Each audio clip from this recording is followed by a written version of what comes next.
Welcome everyone to our council meeting for Monday, July 23rd. As Councillor Chichak said earlier, it is the only council meeting and committee meeting that we have in the month of July. Please stand for the singing of O Canada and remain standing for tonight's opening petition by Councillor Chichak. I would also like to have some respects paid for the lives that were lost on the Danforth just yesterday in Toronto. Councillor Bosman? O Canada, our home and native land, true patriot love in all of us command. With glowing hearts we see thee rise, a true north, strong and free. From far and wide, O Canada, we stand on guard for thee. God keep our land glorious and free. O Canada, we stand on guard for thee. O Canada, we stand on guard for thee. Councillor Chichak, please. Pardon me. Thank you, Mr. Mayor. We gather here today, intent on doing good work. We seek to represent fairly and well those who have given us this task. May our efforts be blessed with insight, guided by understanding and wisdom. We seek to serve with respect for all. May our professional faiths give us strength to act honestly and well in all matters before us. Thank you. Please be seated.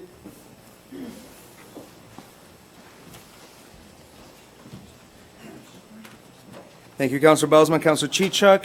Now, members of council, is there any changes in the order of tonight's items on the agenda? Seeing none, Madam Clerk, we'll move on to disclosure of pecuniary interest and/or conflict of interest. Are there any disclosure of pecuniary interest? Seeing none, Madam Clerk. Number 5, request to address items on the agenda. Are there any members of the public present who wish to address a specific item on the agenda as permitted by Section 6.7 of the procedural bylaw, which reads as follows?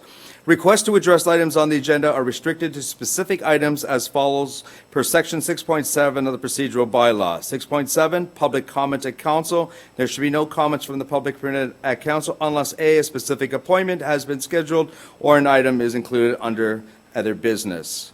Is there any members of the public who wish to speak tonight? Seeing none.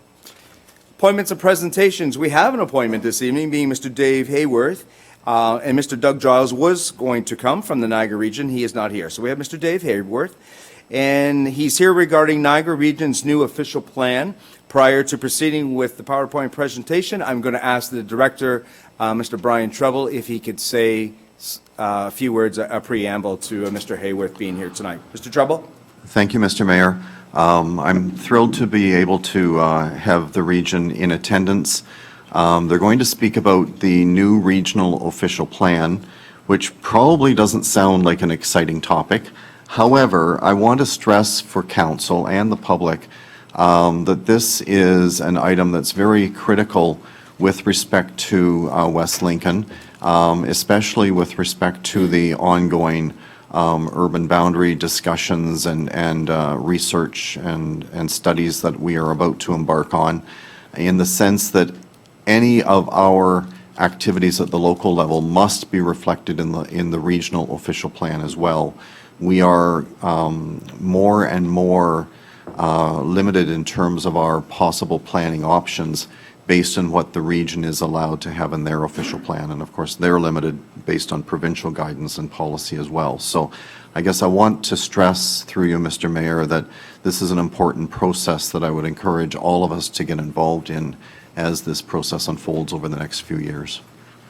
Okay, thank you, Mr. Treble. Mr. Hayward, do you have a handout of sorts, or?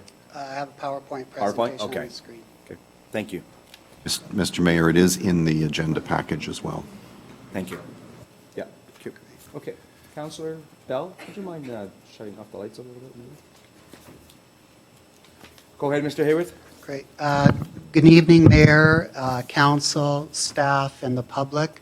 It's a pleasure to be here before you tonight and speak about the new regional official plan. It's always a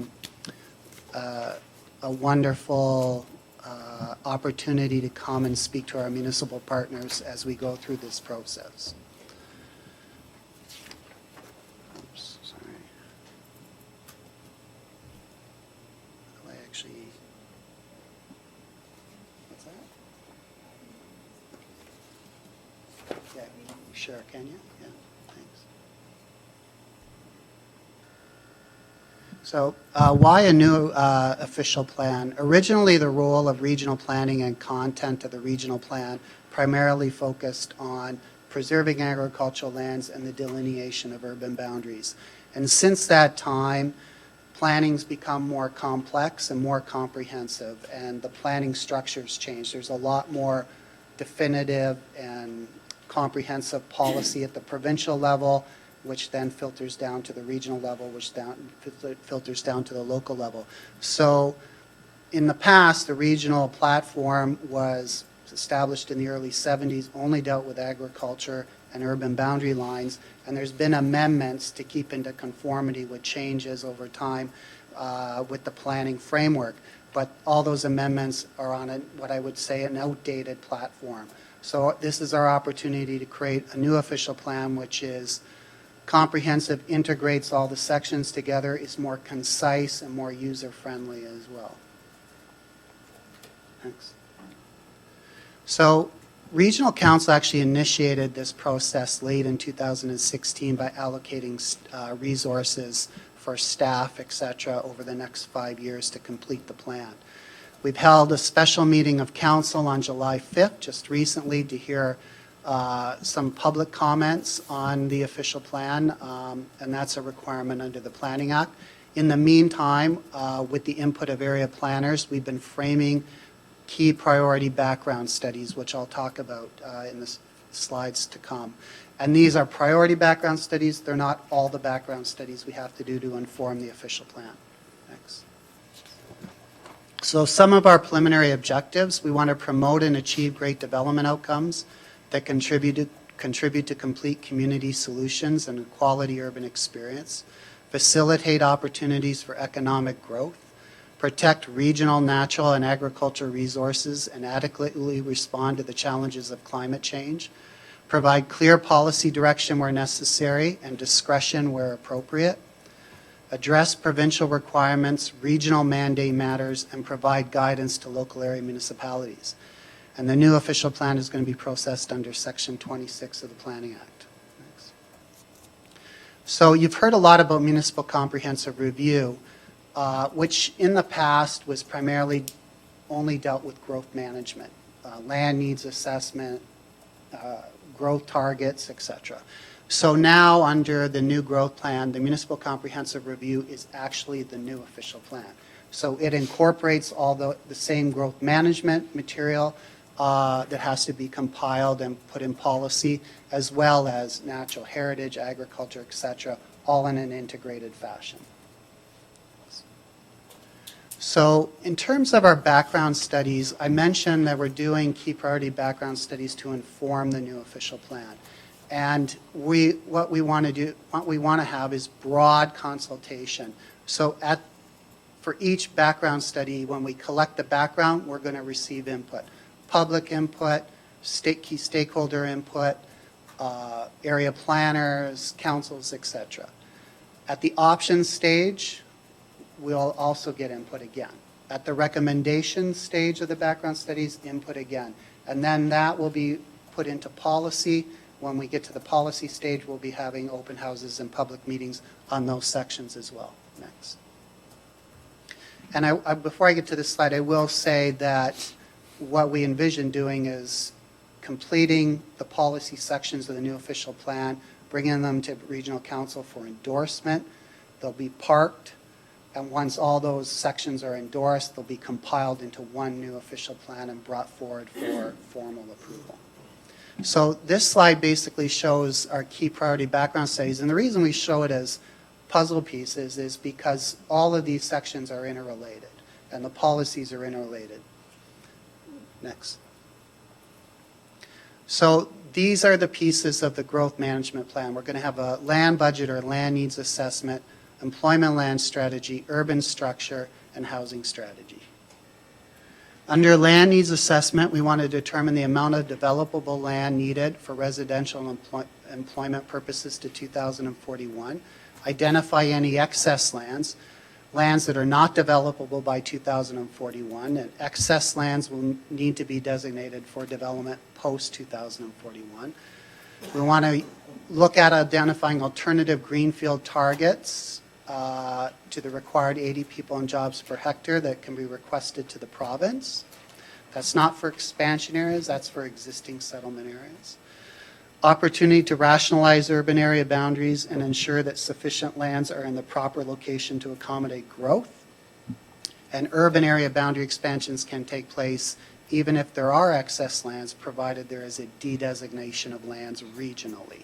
And those are 2 points your council is probably most interested in. Thanks. Employment land strategy, we want to ensure sufficient and marketable supply for traditional industrial employment. We have to identify regional employment areas, which are areas of business and economic activity for the long-term employment development, which are to be protected from conversion, and that's the key. So whatever we ultimately identify as employment areas in our plan are protected from conversion until there's a regional comprehensive review and amendment to change them over. So that's a very important exercise, and we've been working with area planners to help us identify them on a preliminary basis at this stage. We're currently working with the local municipalities, as I mentioned, the area planners, and this study is also going to be informed by the region's annual employment inventory. Thanks. In terms of urban structure, this is another key element that will go into the land needs assessment.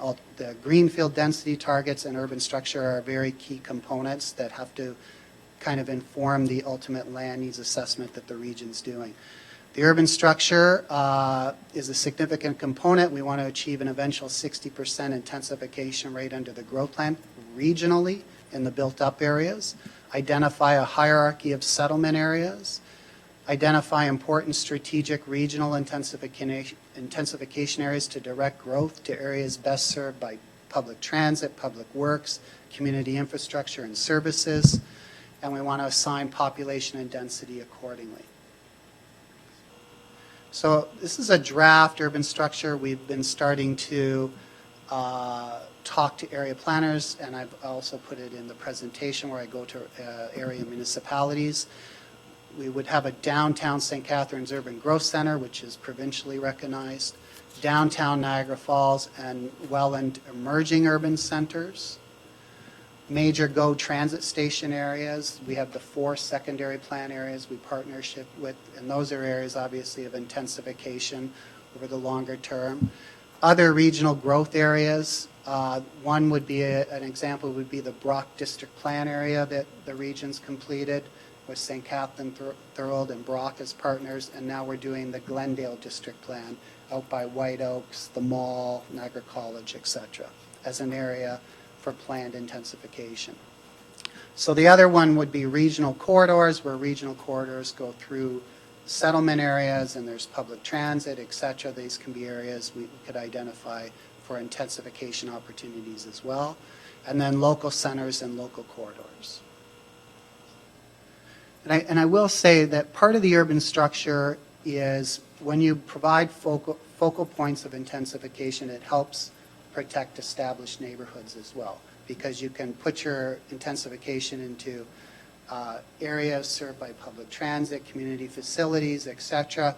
It's kind of put in a planned area where it makes sense, and then established neighborhoods are protected. You can have strategic intensification in those areas as well by comprehensive secondary planning and provide age-in-place opportunities, etc.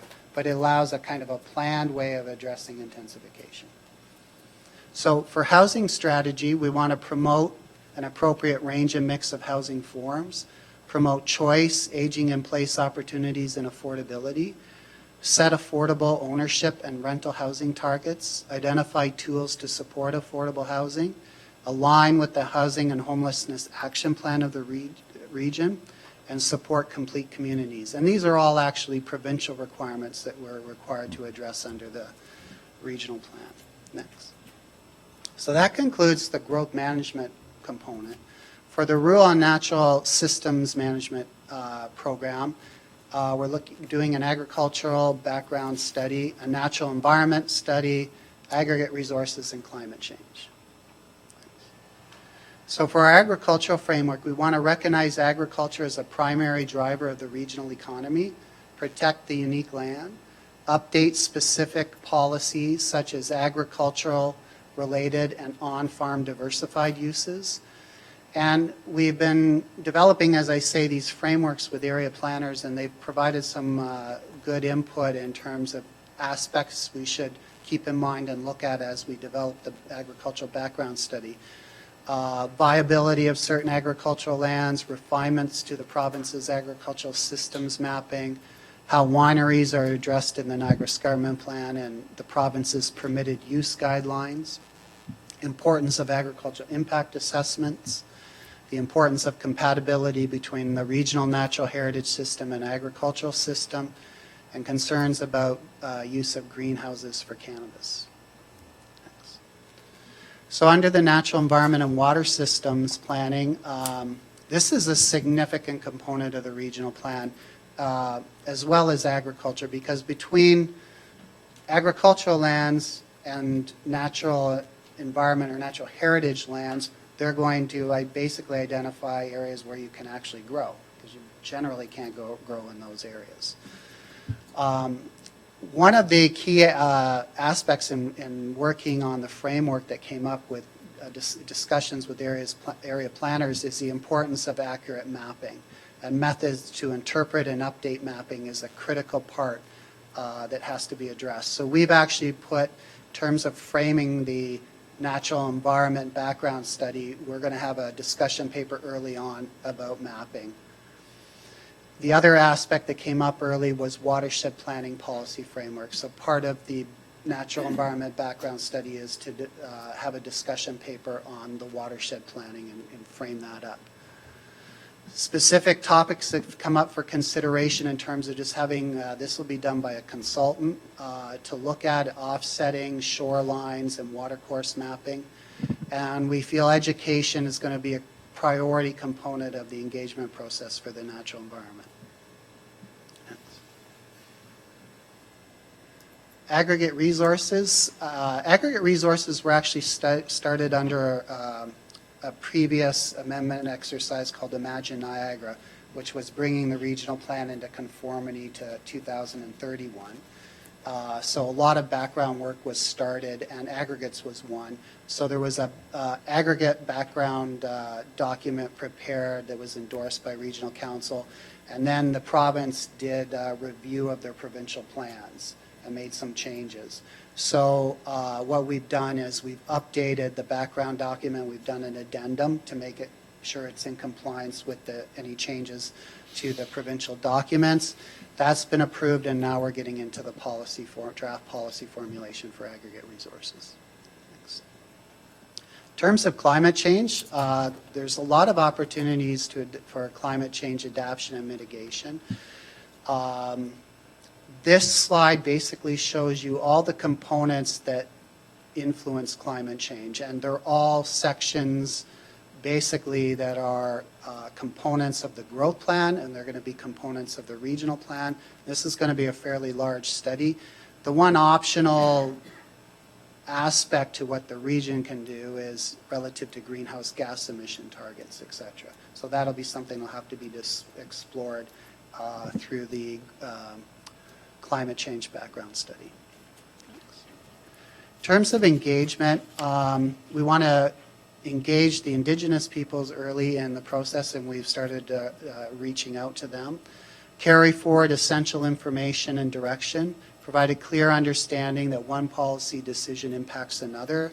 As I mentioned, the interrelationship of all the policy sections. Opportunities for council members to feel involved. Consideration and identification of the regional mandate as our background studies evolve. broad-based and personal consultation, and provide strategic facilitation where necessary. And I should say, as I mentioned, we had a special council meeting July 5th.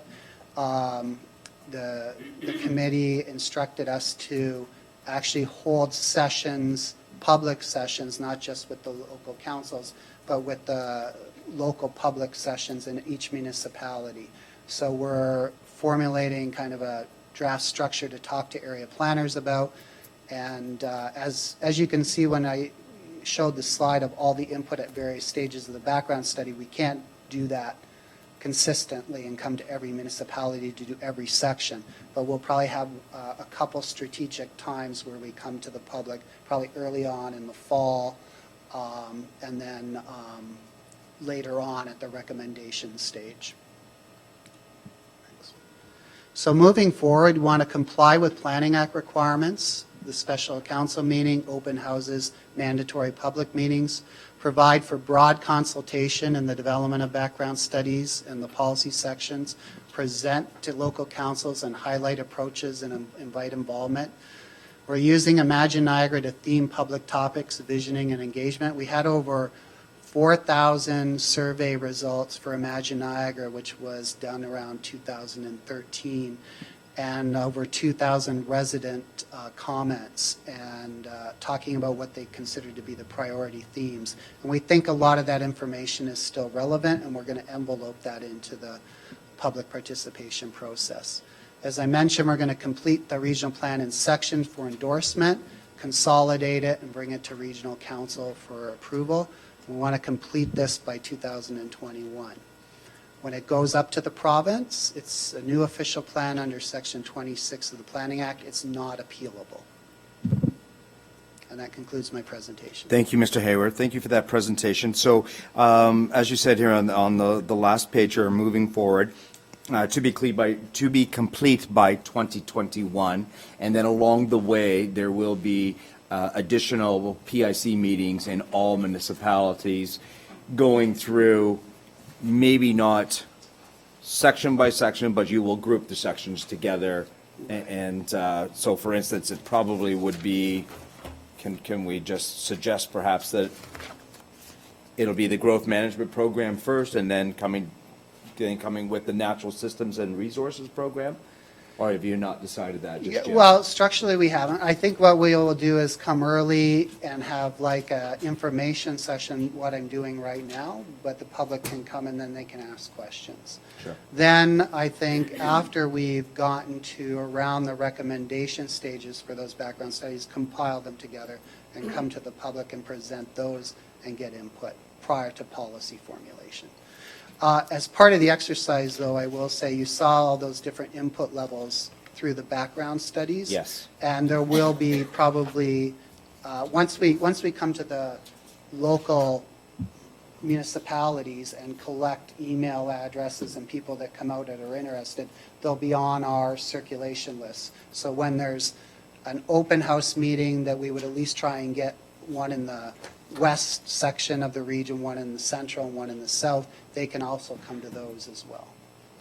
Okay, so that was what I was looking to differentiate then. So which ones will come to each and every municipality, and which ones will We have be... to work that out, but likely we'll have one early in the process in the fall, which will be more information, and here's our background, something similar to what I've done tonight, and then one later on towards the recommendation stages where the background studies are compiled. But in between, there's going to be opportunities for them to input as well. Okay, just wanted to bring clarification to that. Members of council, is there any questions for Mr. Hayward? Councilor Balsman? Thank you very much for the information. It's a little bit overwhelming at this stage. I always find these things to be a little overwhelming. I consider myself smarter than the average bear, but sometimes things just kind of fly over and it seems a lot to digest. One slide that I did like to pick up on, and I want to confirm that I'm understanding it right, and it has to do with the fact that you're dealing with different modules of our region. You mentioned the St. Catharines downtown core, the GO station, so I think you understand the slide I'm referring to. I'm excited about that simply because I feel that sometimes in West Lincoln, we're dealt with under the same brush sometimes as downtown Toronto, for example, in terms of targets and goals and those kinds of things. And I think that I think page 8. yeah, there you go, that one. So I'm referring to that slide, and I can respect the fact that you're not seeing us all in this, painting us all with the same brush in terms of needs and understanding. And sometimes I feel when we deal with planning issues here in the municipality of West Lincoln that somehow we're trying to fit a mold that was created elsewhere in terms of density and targets. And the number that I often have to compete with is 85 persons or jobs per hectare. And I feel that this is not tenable in a rural community such as West Lincoln. And so I hope that this slide is kind of recognizing that different communities, because of the services that I have available to them and their proximity to larger urban areas, would be dealt with in a slightly different way than rural urban communities, and so that we respect the differences of why people were attracted to a smaller town as opposed to going to a larger urban center where the densities are there. And of course, I scratch my head because I don't understand it on a personal level, but some people are attracted to downtown urban centers, highly built up. My sister lives in downtown Toronto, and for the life of me, I can't figure that one out. We were all raised in the country, but, you know, to each his own, right? Mm-hmm.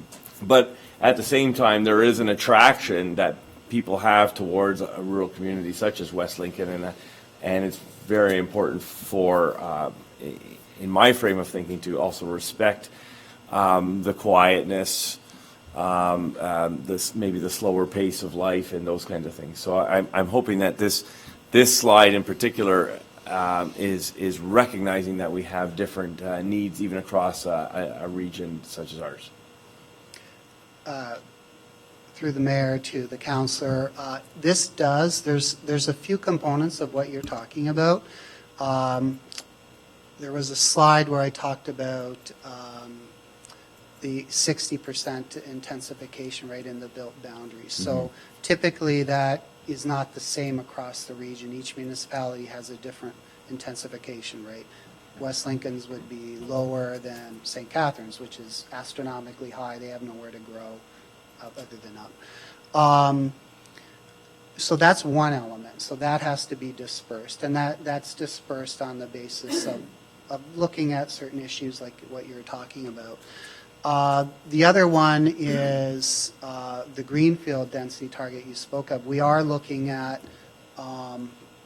options to look at some alternative targets to the 80 people and jobs per hectare in greenfield areas, because we're thinking that's high for Niagara in general, and especially when you get to the fringe of the urban areas and you want to have fringe planning from the agricultural uses. So we're looking at that. So that's potentially, that has to be approved by the province, but it could be a lower standard. It has to be 80 people and jobs per hectare in any settlement area expansion. That's a requirement under the growth plan right now. But in existing settlement areas, there's a possibility to have an alternative target. So that's another component. The other component of what you're talking about for the draft urban structure is, yes, we're trying to recognize varied levels of hierarchy of intensification that can occur in strategic nodal areas. And the basis of that is where you provide your intensification primarily in those strategic areas, then it does help protect established neighborhoods, etc. Okay, Councillor, thank you. I see Councillor Rayner, please, and then Councillor Chichuk. Thank you for your presentation, Mr. Hayward. Initially, when you first started to present, you said the philosophy of the 1970s was to protect agricultural land.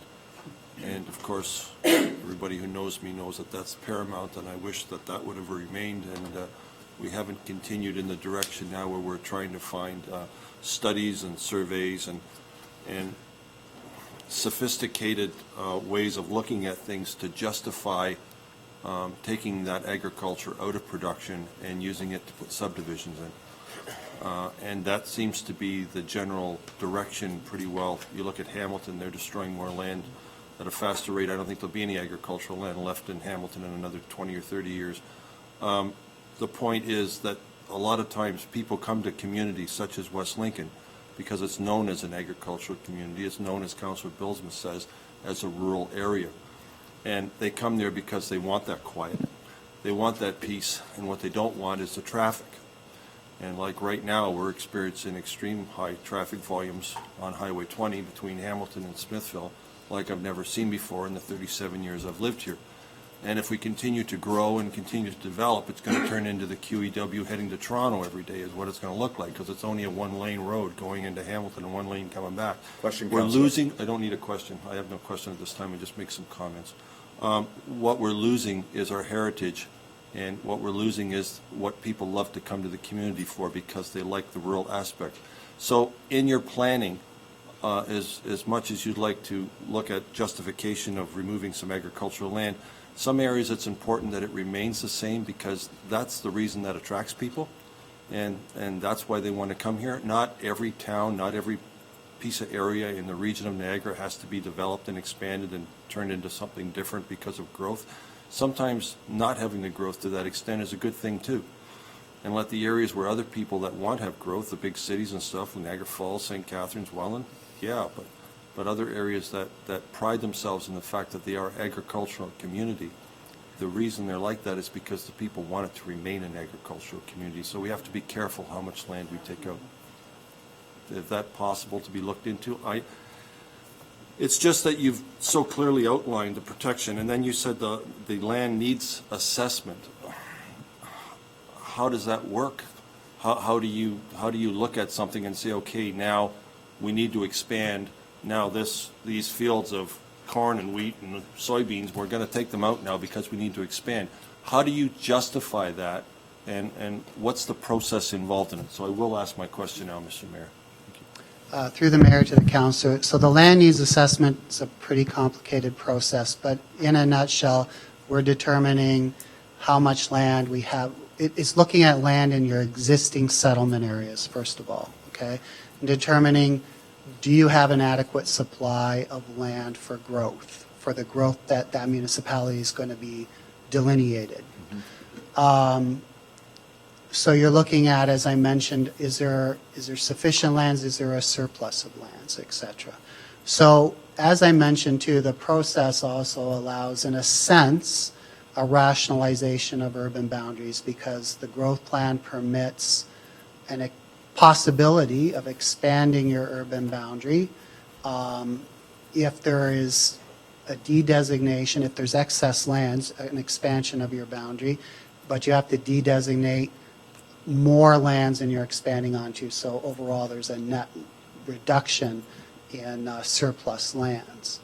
So in looking at that, this is an issue with West Lincoln, and you're going through an exercise right now, there's a lot of background studies that have to take place. And you look at a larger study area, first of all, in terms of where should the boundary expand, and also what are the agricultural impacts of expanding that boundary. And an agricultural impact assessment is a requirement of those expansions. To you, Mr. Mayor, the assessment is much the same to me as like a Ministry of the Environment. You have to do a stage 1 or a stage 2 check of the property or whatever to make sure it meets the guidelines of the ministry, and then you can go ahead. So it's not really a stopgap to stop that agricultural land from being used for other purposes in agriculture. It's just a process you got through that will lead to the loss of that agricultural land. Is basically what you're saying. Did you not have something in this that said you can have additional urban boundary expansion beyond? Was it not one of these in the... Yeah, as I mentioned, that you can, there's the possibility, okay, it's not like cut in stone. There's the possibility you can expand an urban boundary if there's not a sufficient lands regionally. Then if you need more land, obviously, then you look at where in the region the expansion should take place, and you're looking at all the required background studies under the growth plan. And agricultural impact assessment is one of the primary studies that have to be done. Then you can expand potentially if there's a surplus of lands regionally, and let's say there's a community like West Lincoln that may not have sufficient lands to 2041, so they want to potentially expand, that can possibly happen if there's de-designation of lands regionally elsewhere, because West Lincoln wouldn't have any lands to de-designate, meaning take them out of the urban boundary, and that would have to be done regionally. If that was to take place, as part of that exercise, as you're going through right now, you're having to do all the required background studies for that analysis, and one of them is agriculture, the impact on agriculture. And I would say that the new guidelines on agricultural impact assessment that have come out from the province are quite comprehensive in terms of what you have to look at. And I wouldn't be able to talk about them all, it would take a long time, but they formalize a lot of work that has been done, and I think take it to another level in terms of the comprehensiveness of what you have to look at. So you're looking at the impact of removing those agricultural lands economically, what the impact is on surrounding agricultural lands, et cetera. So, and that's one component of an expansion. There's so many others: watershed planning or sub-watershed planning, the natural heritage element, where the expansion should take place. So it's pretty comprehensive. One more question, if I may, Mr. Mayor. You got 1 minute. I believe, I got 1 minute. We're going to move on. I got 58 seconds. With regards to population, didn't the region not state that they figured West Lincoln would be something like 35,000 in 2041 or something? Is that mandated from the province or from the region? Well, the province gives us a total figure, and Yeah. then that is analyzed, and there's a dispersal of a population growth to the municipalities I believe by the region. I believe that was the number. So really what my comment would be is, since we have a mission statement that says we protect our heritage and West Lincoln's heritage is agriculture, can we not reject that and say, no, we don't want to go to 35,000, we're happy to go like 20,000, and that's the limit, because we don't want to change what we have here. By getting bigger, we're becoming something that we don't want to be. So as far as we're concerned, the people who live in the township of West Lincoln, we're happy with this number. We don't want to go to your number. Councillor, Can we do that? Mr. Hayworth, let me answer that for you. It was this council's direction to go to 30,000 people. It wasn't the province, it wasn't the region, it was this council. It was a vote. Mr. Treble, would you like to expand on that, please? Through you, Mr. Mayor, the region did allocate numbers to each of the lower tier municipalities, but it was based on input that we fed into the system, asking for a target number of somewhere around, I think it was 32,000. As a result, the region allocated a population of 29.4 or something like that, I believe was the actual 29.8, number. I think it was, yeah. So, yeah, it was certainly based on input from this council originally. Okay, that's all the questions I have. Thank you, Councillor. Councillor Chichar? Thank you, Mr. Hayworth, for coming. It's obvious that we need to have more of these meetings, given the types of questions and the complexity of the issue that it is that you bring to us this evening.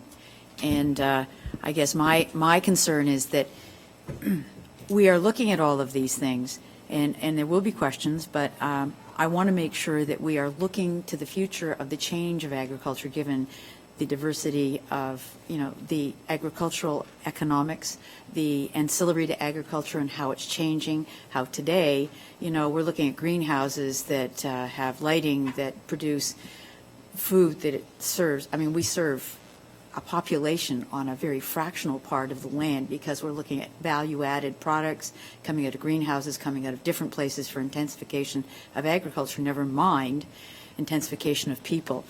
So when you do this study, my number one concern was it's good to see that there's a piece of the puzzle, but I'd really like to see a lot of expansion on that particular piece, because the ancillary services required for the ancillary agriculture and then intensification are things we haven't thought about before. And this community is a very robust economic driver of the region, but so much of our economics come from barns. And I don't mean that in any kind of negative way. I mean, we have farmers who produce millions and millions of dollars of product that come out of those barns. So I want to make sure that their services requirements are being addressed and that they can get them locally because maybe we don't need blacksmiths anymore, but we might need something in smaller hubs, and we've taken away hamlets, et cetera, but we need to look at where it is we can provide those services to the new agricultural economy of tomorrow. That's my statement. But as far as what it is that you brought to us, would you agree with me, it's a very complex issue, this whole thing of growth, in that not one size fits all. We are not going to get 52-story apartment buildings in West Lincoln, and we shouldn't leave here or leave the people believing we will. Is that correct? Mr. Hayworth? Sorry, through you, Mr. Mayor. Through the mayor to the councilor, I don't believe you're going to have that kind of housing framework in West Lincoln per se at all. And we won't even have But- 15-story, never mind the 55. Yeah, but that's what I said. So with the urban structure, those are your really key intensification corridors, and you can see that some of the larger the downtowns of some of the larger municipalities and around the GO stations were mentioned as kind of the hierarchy of primary intensification. And then along regional corridors that go through settlement areas where there's public transit, et cetera. And then at the very bottom was local corridors and local nodes, and those can be identified in your own official plan. So if we want to measure, thank you again through you, Mr. Mayor, if we want to have some say to protect our heritage or to build what we want, when we want, where we want, how we want, and have contributions from developers, it's during this process that we have to look at our official plans and that of the region. Would that be correct? This is a very important thing if that's what we're looking for. Through the mayor to the councilor, yes, I think your director, Mr. Treble, did a good job at the beginning introducing it to say it's very important for you to follow this regional plan along, and if there's very specific, important issues you feel you want addressed at the regional level, this is the opportunity over the next few years to provide that input. Once this is approved, you have to comply. And part of the exercise of what we want to do through this is create some guidance materials and kind of frameworks to allow local municipalities to use to help bring their plans into compliance. So it's easier for them, especially the smaller municipalities, because it's a lot of work doing your own official plan and bringing it into conformity. So we want to do that as well.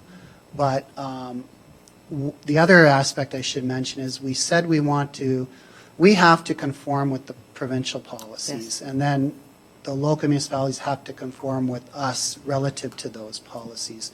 But we also want to provide flexibility where we can, and where we don't have to deal with a compliance matter, either provincially or, unless it's a very important regional mandate matter that we would want the locals to comply with. Other than that, we want to allow the locals to actually plan and help them with material that may help them do that. And, one of the examples is we've done several partnerships with local municipalities that are doing secondary plans, hiring consultants to do their secondary plans, because those plans strategically identify how a community at a community level can grow in terms of some age in place, some housing, some commercial opportunities, open space and parks, et cetera. So, and my last comment, Mr. Mayor, because I know we need to move on, but my question would be, this is a busy time for the region, but it's equally busy for us. And this would be the time for us to have a view and an expectation established for how we want West Lincoln to look in part of Niagara and the way it should look. Am I correct? Through the mayor to the councilor, you're correct. I think you're going to have a lot of opportunities. This is to 2021, and you Yeah. could see all the different stages for every background study of collection of input. And that was So- what I wanted you to say. Yeah, Sorry. so there will be opportunities. And I would also say we're working hand in hand with area planners through this process, and they're one of our key inputs because they know the planning issues that are going on in your municipality, and they are somewhat of a venue for the council as well, because they know kind of where the council is thinking. So you can also speak to them, and they certainly provide that input to us all the time. So that's another way of kind of having your input addressed through the process. Thank you. Thank you, Mr. Mayor. And I expect to be seeing a lot more of, this room should be expecting to see a lot more of you in the coming years. Thank you very much. Thank you, Councillor Chichak. Councillor Bell, please. Thank you, Mayor Joyner. Through you, Mayor. Mr. Haywood, thank you for the presentation. I support this. I think moving forward, the new official plan is going to shape Niagara. And I don't want to duplicate what other councilors said, but as we move forward, West Lincoln is going to grow. It has to happen. People want to come to Niagara. And when you look at what's going on below us, Grimsby, Lincoln, just around us, they're there now. They have to come up on the hill. And we're not here to regulate the growth. We just want to guide it so we get what we're looking for. We're not trying to take away from agricultural. And what you said in this is it's just the opposite in reality. We want to help them and work with them. And yet we realize that as a community, it's going to grow. So everything you've brought forward has really brought forward a lot more questions that the answers aren't there yet. But through your studies that you're going to be doing and all the open houses, I look forward to attending them. And probably the one biggest thing that was said was by Mr. Trouble was that this council and the future councils that's coming has to get on side with this. They have to pay attention to what's going on. They have to have their input for our community and represent our community moving forward. So again, thank you for the presentation. It was very informative, and I look forward to more. Thank you. Thank you, Councillor Bell. Councillor Gannon, please. Thank you, through you, Mr. Mayor. Thank you again for your presentation, as everybody has said. As I read through it in preparing for tonight's meeting, there were a few things that jumped out at me, and all of those I would just like to point out have been addressed. So first of all, I was concerned about would there be opportunities for input. I saw your input, and wondered where local councils fit. So thank you for addressing that tonight. The other thing I was really concerned about was resources, and I very much appreciate the answer that the upper tier body is going to provide some resources to the lower tier municipalities, and I think that's really key. You're visiting West Lincoln tonight. You know we're very small. You know that we're very spread out, and so we really need to be prepared to work hand in glove with the region. And so I think that the fact that you pointed that out, the fact that you pointed out that there's room for input from this municipality and all others, and that there will be public sessions where the public will have that explained to them also, I think are key points that I'm just happy to emphasize at the end of this discussion. So thank you. Thank you, Councillor Gannon. I think Mr. Hayworth heard that loud and clear at the regional meeting on July 5th. It wasn't always going to be this way, but there was a little bit of an outcry, shall we say, from many of the regional councillors saying, that's not going to work. You need to come to each and every one community. Am I fair in that statement? So we have... Yeah, in terms of how holding open houses to the For sure. public in each one, initially, that's right. Good, thank you. Just one comment from me, and I want to be real quick here. One of my favorite pages is actually page 19, and it has to do with the housing strategy. And the reason for that is because we do have an aging population in place that don't have the opportunities, the affordability. Right. They do have to actually go out of this municipality to find a home when they get to that stage where they've sold their home but they need to downsize. So that's bullet number 2. Bullet number 1 is equally as important. Promote an appropriate range of mix of housing forms, set affordable ownership and rental housing targets. I mean, I believe I spoke with some people at Social Services and with our very own Director of Planning, and I think our rental capability is less than 0.5% here, and it's pretty much like that all across Niagara. So, there hasn't been a lot of opportunity for younger families to find that affordable housing or that affordable rental property that they're looking for. Aligned with Housing and Homelessness Action Plan, we're looking to do that right now with the Niagara Regional Housing and bring that in-house so that we can comply with provincial policy in with the planning department, and that Niagara Regional Housing isn't out there on an island out all on their own. Right. So this page really spoke to me when I heard your presentation at the region. And obviously, the last bullet is support complete communities, because we need to work towards that. If you're not a complete community, you're in a little bit of trouble. So we got some work ahead of us. I wish you all the best, 2021. And unless there's any more comments or questions, we will move on and thank Mr. Hayworth for his presentation. Seeing none, Madam Clerk. Thank you, sir. Thank you so much. Thank you. It was a pleasure. I'll be looking a little older in 2021, guaranteed. We all will be. Thank you very much. Okay. We'll move on to confirmation of minutes, 7A, council minutes regular. Councillor Bell, you have that resolution, please. Yes, I do. Moved by myself and seconded by Councillor Chichak that the minutes of the open session portion of June 25th, 2018 regular council meeting be accepted, and that the confidential minutes relating to the closed session portion of June 25th, 2018 regular council meeting be accepted, and that the minutes remain confidential and restricted from public disclosure in accordance with the exceptions provided in the Municipal Freedom of Information and Protection of Privacy Act. Thank you, Councillor. Councillor, you've heard the resolution moved by Councillor Bell and seconded by Councillor Chichak. Is there any comments or questions? Seeing none, I'll call the vote. All those in favor? And that is carried. Thank you.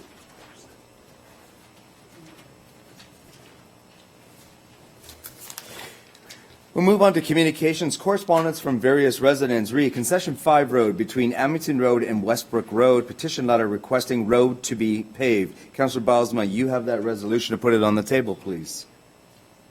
Thank you very much. Moved by myself and seconded by Councillor Trombetta, that the correspondent received June 25th, 2018 from various residents of Concession 5 Road requesting the Concession 5 Road from Abingdon Road to Westbrook Road be paved and received.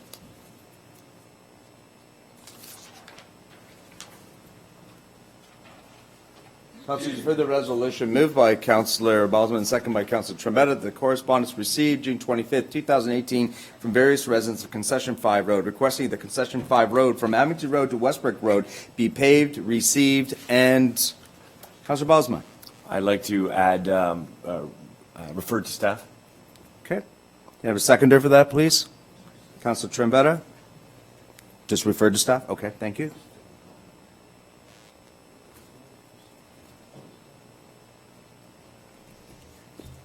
Any other questions or comments? Councillor Trombetta? Thank you, Mr. Mayor.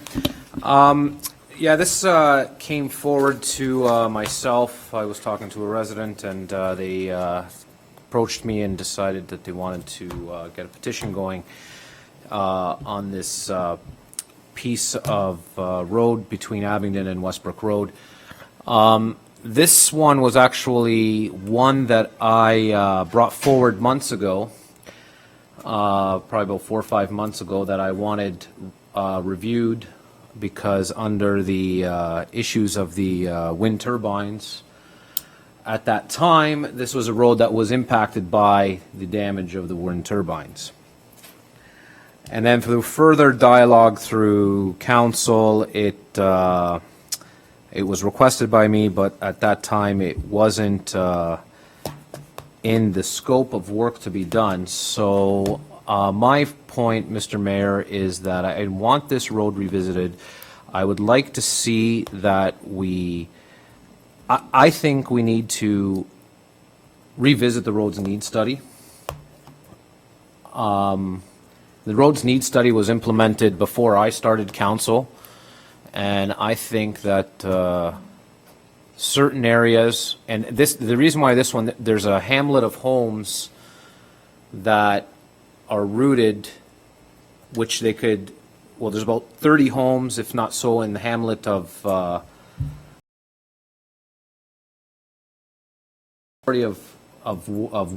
Mr. Mayor goes out through to the Hamilton area, and that is an outlet road that I think that could be revisited. So, and I understand that, you know, there's traffic counts and there's theories that are done, but let's face it, going down a gravel road, if you have a chance to go down a tarred and chip road, you know, and then driving your summer car, you're going to take that route. But I think this route here is an outlet for the, obviously, all the residents that are in that hamlet to take, and I think it'd be a good road to be tarred and chipped. And I'd like to see the roads need study revisited, especially on roads that are exiting towards Hamilton, where a majority of our residents do decide to go to work, obviously in the bigger populated areas. So I guess some other councillors would like to comment on this, so I'll pass it on to anyone else who'd like to discuss it, but I don't want to see that, Mr. Mayor. Thank you. So right now it's referred to staff. Okay. Correct. Thank you. Thank you, Councillor Trombetta. Councillor Rayner, please. Thank you, Mr. Mayor. In reference to this and in reference to Councillor Trombetta with the road needs study, the road needs study clearly was very prejudiced against tar and chipping anymore, what they called gravel roads, for which people who live on them know they're more likely to be called mud roads. This is an example of one that was.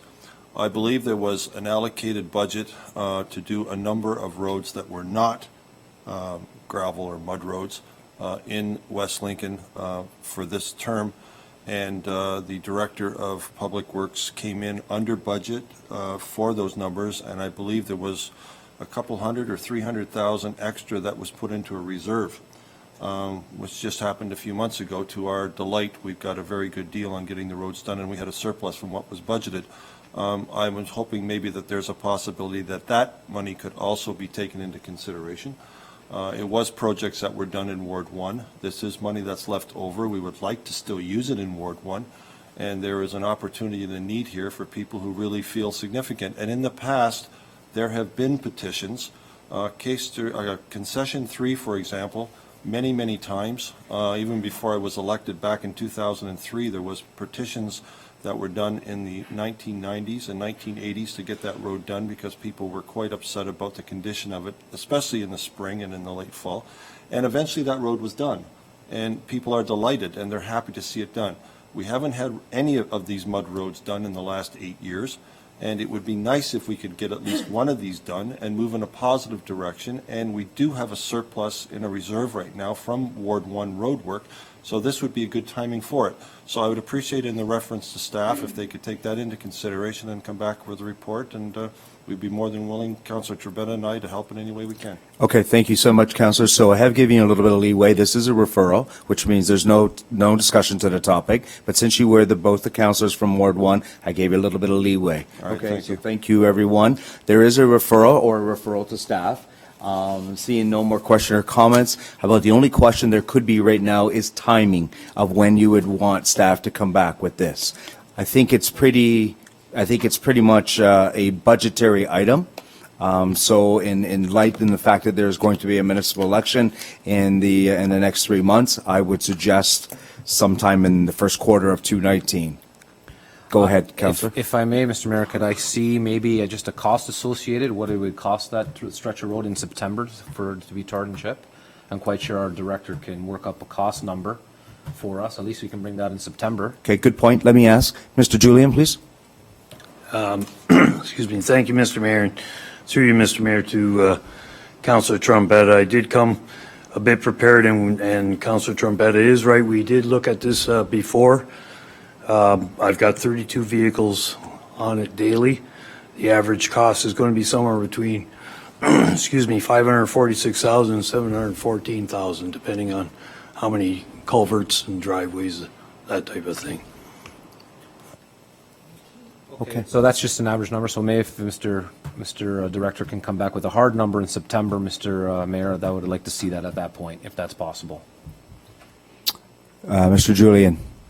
Sorry, Mr. Mayor, through Councillor Trombetta, that is an estimate. That is the best we can do at this point until we go to tender. That is a hard number. So you've added in the numbers of how many culverts are along that stretch of road? Yes, we've already done that. Okay. So between roughly, numbers were again 5.5 and 7. 714 plus 714. taxes. Okay. Okay. See a number of comments or questions. I would call the vote. All those in favor of referral? And that is carried. Thank you.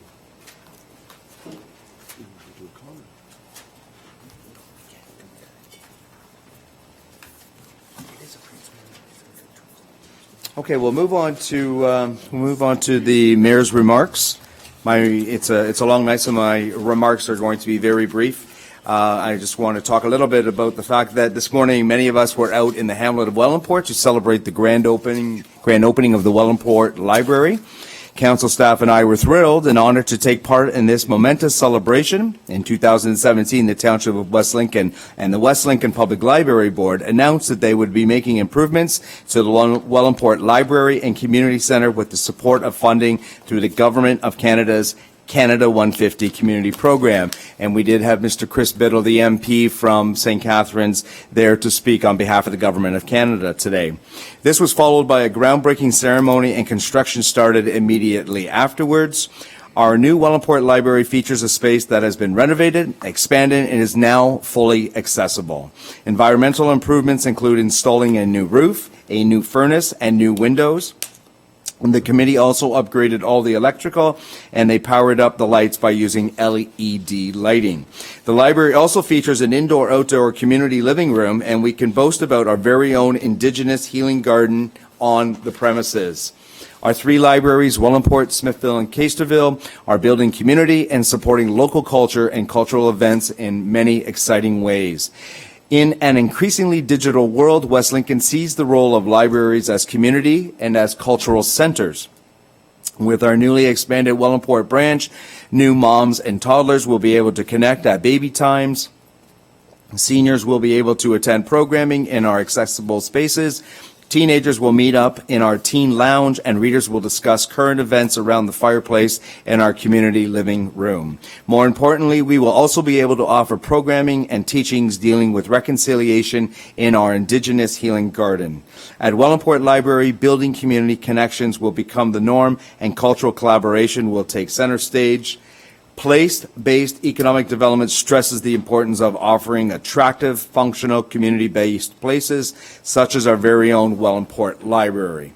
In building these community connections, libraries create economic opportunities for businesses and organizations and are often a catalyst for community economic development and, of course, revitalization. In closing, libraries are vital institutions, and we are very happy to recognize the importance that our newly renovated Wellandport Library brings to the fabric of our township.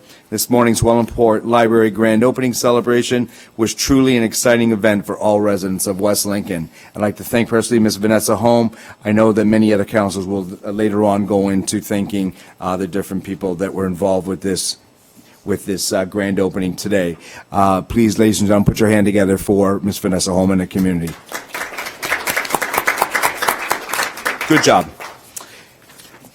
Lastly, I want to, it's a little bit of on a serious note here. There's an open letter that came to the community of Niagara from one of my counterparts, Mayor Jim Diodati from Niagara Falls. He writes here, many of you have heard that I have been in hospital since July 8th. I have been overwhelmed by people reaching out with their good wishes for a speedy recovery and felt it important to provide an update on my condition. We've been missing Mayor Diodati around the regional horseshoe for a few weeks now. After several weeks of fighting pneumonia and developing pericarditis, further testing confirmed Friday that I have classical Hodgkin's lymphoma, which is treatable illness with almost a 100% cure rate. So that's good. That's very good news. I have significantly improved since I was first admitted to the hospital and am growing stronger every day. I'm very optimistic about my treatment and recovery plan and have been receiving excellent care through the Niagara Health System. I'm so grateful for the support of those providing my care, for my family, friends, the team at the Mayor's office, and the good people of Niagara Falls. I'm eager to return to my duties as Mayor of the city I love, and I fully intend to run for re-election this fall. I really appreciate all the prayers and well wishes, but won't be receiving visitors as I focus on a full recovery. So our thoughts and our prayers go out to the family and friends of Mayor Diodati of Niagara Falls. He is very much a good guy, and it saddens me. Anyway, thank you. Those are my mayor's remarks for the month of July. We will move on to report of committee. There are no reports of committee this evening. Reconsideration, there are no items put forward for reconsideration. Notice of motion to rescind, there are no notice of motion to rescind any action taken previously by council. We'll now move on to other business, consent agenda items. Note, all items listed below are considered to be routine and non-controversial and will be approved by one resolution. There will be no separate discussion of these items unless a council member requests it, in which case the item will be removed from the consent resolution and considered immediately following adoption of the remaining consent agenda items. There are a total of 15 items in the consent agenda item list. Is there any member of council who wish to pull any one of the 15 items? I see Councillor Bell. What item would you like to pull, Councillor? 4 and 9. 4 and 9. Okay. So, Madam Clerk, should I have Councillor Chichuk read the resolution first? Okay, thank you. Councillor Chichuk, could you read out the resolution? Thank you. Thank you, Mr. Mayor. Moved by myself and seconded by Councillor Trombetta. The council hereby approves the following consent agenda items. Items 1 through 12, exclusive of 4 and 9, are be and are hereby received for information, and items 13 to 15 be and are hereby received, and the recommendations contained therein are adopted. The only exceptions being item 4 and 9, which will be discussed separately. Okay, so 1 through 12 are for items for information. 13, 14, 15 have actual recommendations. And at this point in time, we've pulled items 4 and 9. That's through Councillor Bell. Right, sir? 4 and 9? I'd like to correct it, just 4. Just 4. Nine- Okay, nine thank you. is addressed. Anybody else like to Sorry. pull 9? Take 9. Okay, I'll take 9 out. Is there any other councils that would like to pull any other? Okay, so we will open up the floor for, Let's do those first. yeah, and then do 4, right? Yeah, that's what I was going to say, everybody. We're going to do everything except number 4. That's what I was going to spit out. Is there any questions or comments about anything other than number 4? Seeing none, I will call the vote. All those in favor? And that is carried. Okay, now number 4. Councillor Bell, would you like to speak to number 4 first before I open it up to questions or comments? Yes. Hold on. Sorry, do we have a resolution, Madam Clerk, already? Okay, let's put that on the floor so we can debate it. Who has that? I am. Councillor Chichuk, second by Councillor Trombetta. Go ahead. Thank you, Mr. Mayor. Moved by myself and seconded by Councillor Trombetta that report PD 119-18 regarding site alteration permit 80 at 8244 Silver Street, applicant Veldco, I did this last time too, Gavrit, dated July 23rd, 2018, be received for information purposes. Moved by Councillor Chichuk and second by Councillor Trombetta. That report PD 1918 regarding salt alteration permit application 8244 Silver Street, applicant dated July 23rd, 2018, be received for information purposes only. But Councillor Bell, you would like to speak to that. Go ahead, sir. Yes. A lot of it's just clarification. This is to do with an application to bring fill in. There was fill/topsoil that was brought to the property, and through our building department, they've gone out there, had a look at this soil, samples have been taken, and I'm looking for clarification because, I mean, it clearly states in our site alteration that topsoil, if you have topsoil, you can bring unlimited in to dress your fields and get the best yields you can. Fill is another story. And when this report comes back, it's soils report provided which confirms that the soil is generally clean, good quality fill. The soil analyst, however, confirms that the soil is not topsoil. So I'm kind of a little bit confused what we're dealing with. Are we dealing with topsoil or not? And as you go through the report, later down, again, it's background. Site alteration bylaw 2016-41 was approved in June 27, 2016, and was amended by bylaw 2017-81, July 24th. This bylaw regulates but exempts topsoil from the bylaw. And as you go down, we're looking at more of this and reading more. Now we're into two sites that I need clarification, because the other one is same distributor of the fill that's being hauled to the site was previously hauling to the site at 8951 Concession 2 Road. Okay, and then later on you go down and we talk about both property owners are arguing that the soil being imported is significant improvement over the clay that is currently on the farmland. And as you read through it again, they advise us that the distributor only hauls clean fill with limited material. If rubble or debris is found in the clean fill, especially it would hamper the ability of the farmlands. But my question there is, how many properties are we dealing with? Are we dealing with the one on Silver? Are we dealing with the one on Concession 2? And then on page 72 of this report, it says in it that we must call before we visit the site. Why must we call before we visit? So it's just a lot of things I'd like to get answers to. And the biggest one is, number one, is this application for both properties or for one? I mean, if he's dealing with two separate properties, then you need two separate applications. Can't piggyback one property on the other.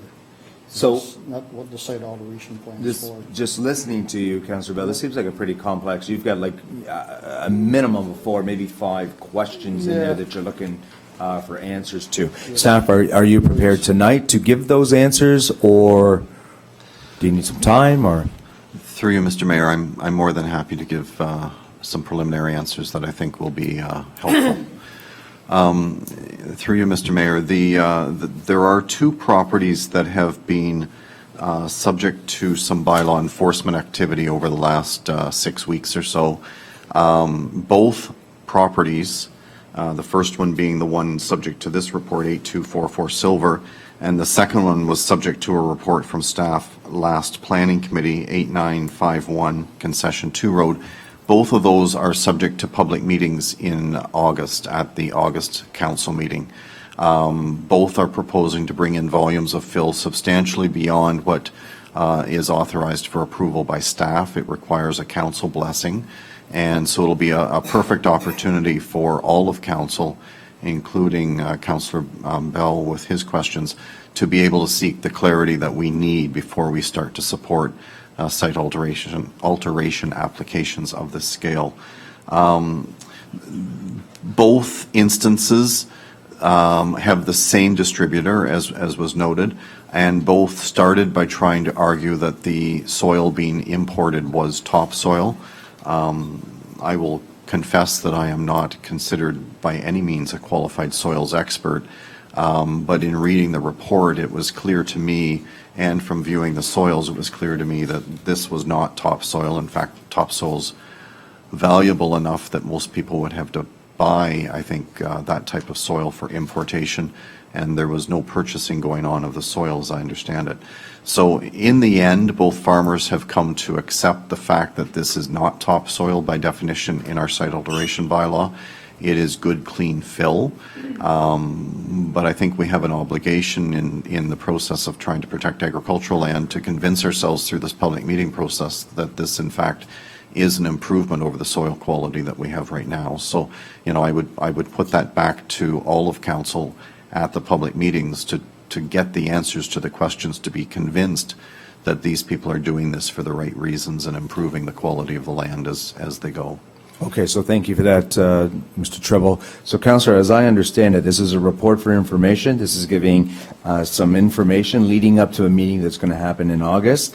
There will be plenty of time for you to ask your questions of staff and do follow-up. And then it will be August, sir, that you come forward with that report on site alteration? There will be a technical report on both properties that both have applications that night, and I'll make sure the soils report is attached for the information of council as well. Okay, Councillor, does that suffice? That was my intent, to give them a heads up, so Yep. they bring that information back to the meeting. Okay. So, thank you. Okay, good. So we have voted already on everything except number 4, so now we'll just ask councillors moved by Councillor Chichak and Councillor Trembetta to see no more comments or questions on number 4. All in favor? Do you have a comment? Yeah, I have a- I'm sorry, go Councillor Rayner. Go ahead.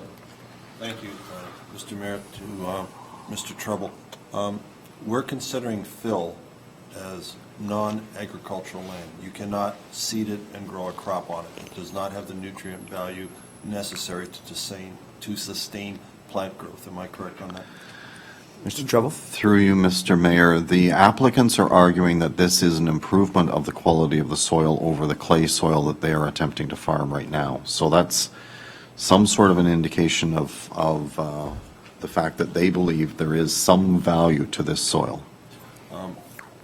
Mr. Mayor, through to Mr. Treble, my experience with clay soil, which is a lot in Caister, is the top 8 to 10 inches is topsoil. It's still clay, but it's topsoil.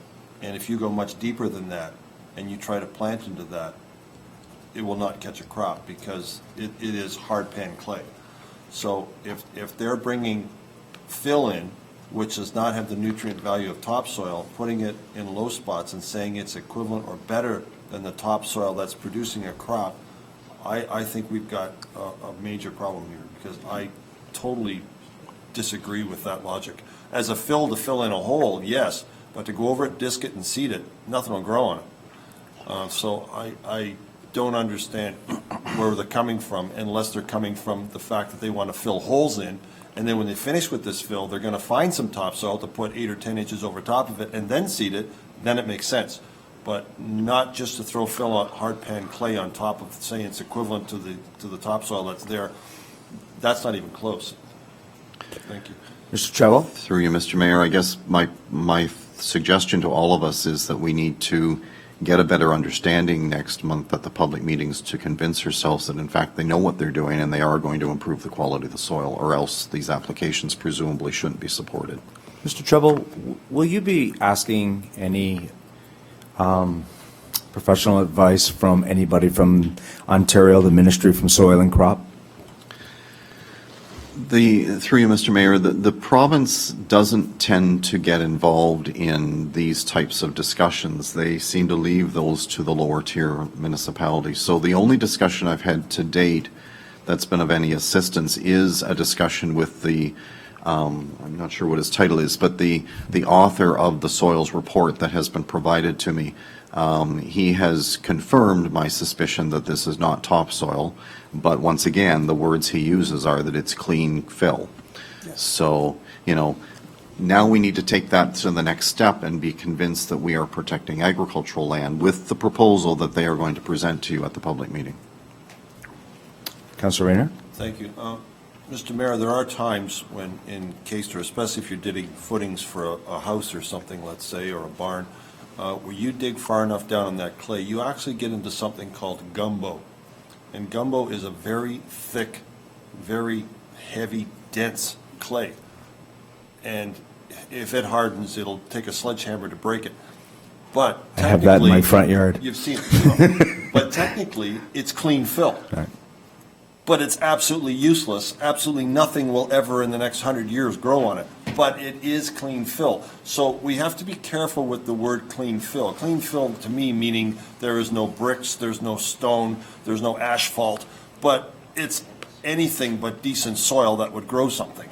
So we really have to be careful about the word clean because it's making it look good when in reality all it is just a bunch of inert material that's incapable of doing nothing but filling a hole and preventing something from becoming a pond. That's really all it is. And that is not justification to throw on top of the land in Caister, even though it's heavy clay. It still supports a very good crop. I know we got winter wheat off last week, 100 bushel per acre. That's phenomenal producing. That's good topsoil, even though it's clay. This stuff is fill. It won't even support a wheat. Okay. So we need to be careful with that word clean. Thank you for those comments, Councillor, and I would suggest that we all have some homework to do in the next 30 days. Okay? Thank you. Okay, I'll call on number 4. All in favor? That's carried. Thank you. So I just want to reiterate what we've done in consent agenda items, because I do see some families in the crowd here. So I do want you to know that backhoe loader with attachments tender authorization, nope, that's not you guys. Guide rail noise bylaw, building department.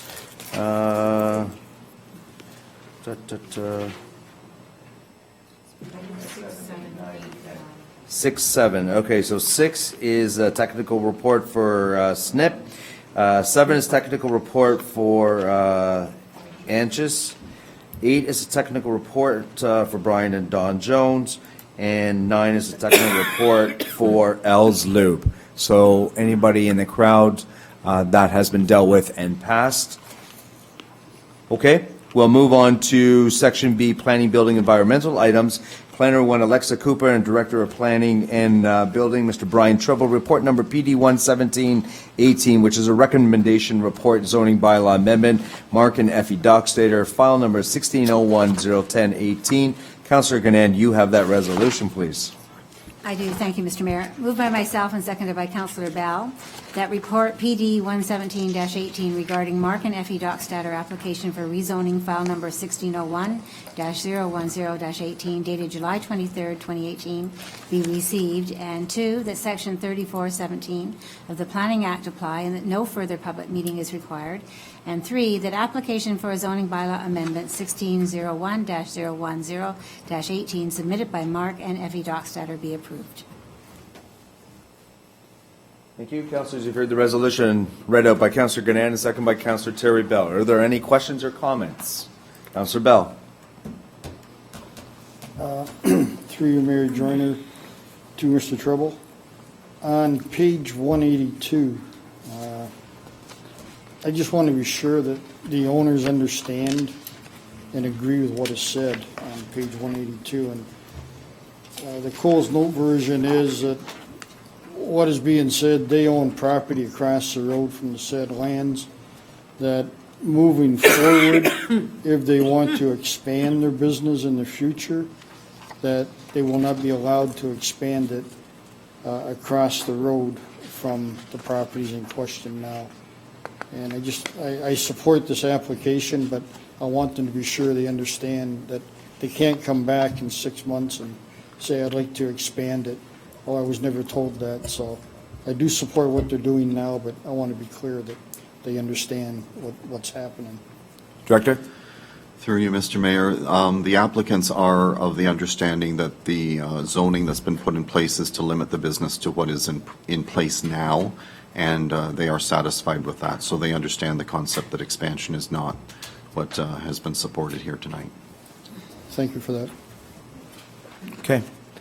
Any other questions or comments? Councillor Ganand, please. Thank you, Mr. Mayor. Just a quick comment. I really did appreciate that many questions were raised to Mr. Rivers at the last meeting when that came forward.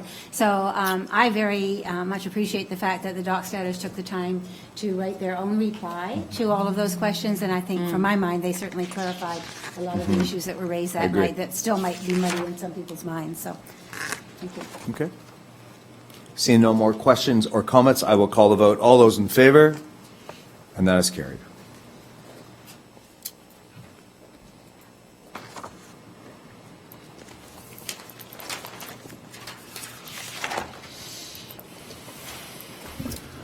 Okay. Planner 2, Garrett Borma, and Director of Planning and Building, Mr. Brian Treble, re-report number PD 11218, recommendation report, site plan agreement, District School Board of Niagara, DSBN 260 Campbell Street, file number 1601-00718. Councillor Rayner, you have that resolution, please. Thank you, Mr. Mayor. Moved by myself and second by Councillor Trombetta. That report PD-112-18 regarding District School Board of Niagara, 260 Canberra Street, site plan authorizing bylaw for file number 2100-007-18, dated July 23rd, 2018, be received. and that the existing site plan on the property be discharged, and that a bylaw be passed to authorize the mayor and clerk to sign a site plan agreement with the District School Board of Niagara once all site plan details are substantially completed. Councilors, you've heard the resolution moved by Councilor Rayner and second by Councilor Trombetta. Is there any questions or comments? See none, I will call the vote. All those in favor? And that is carried.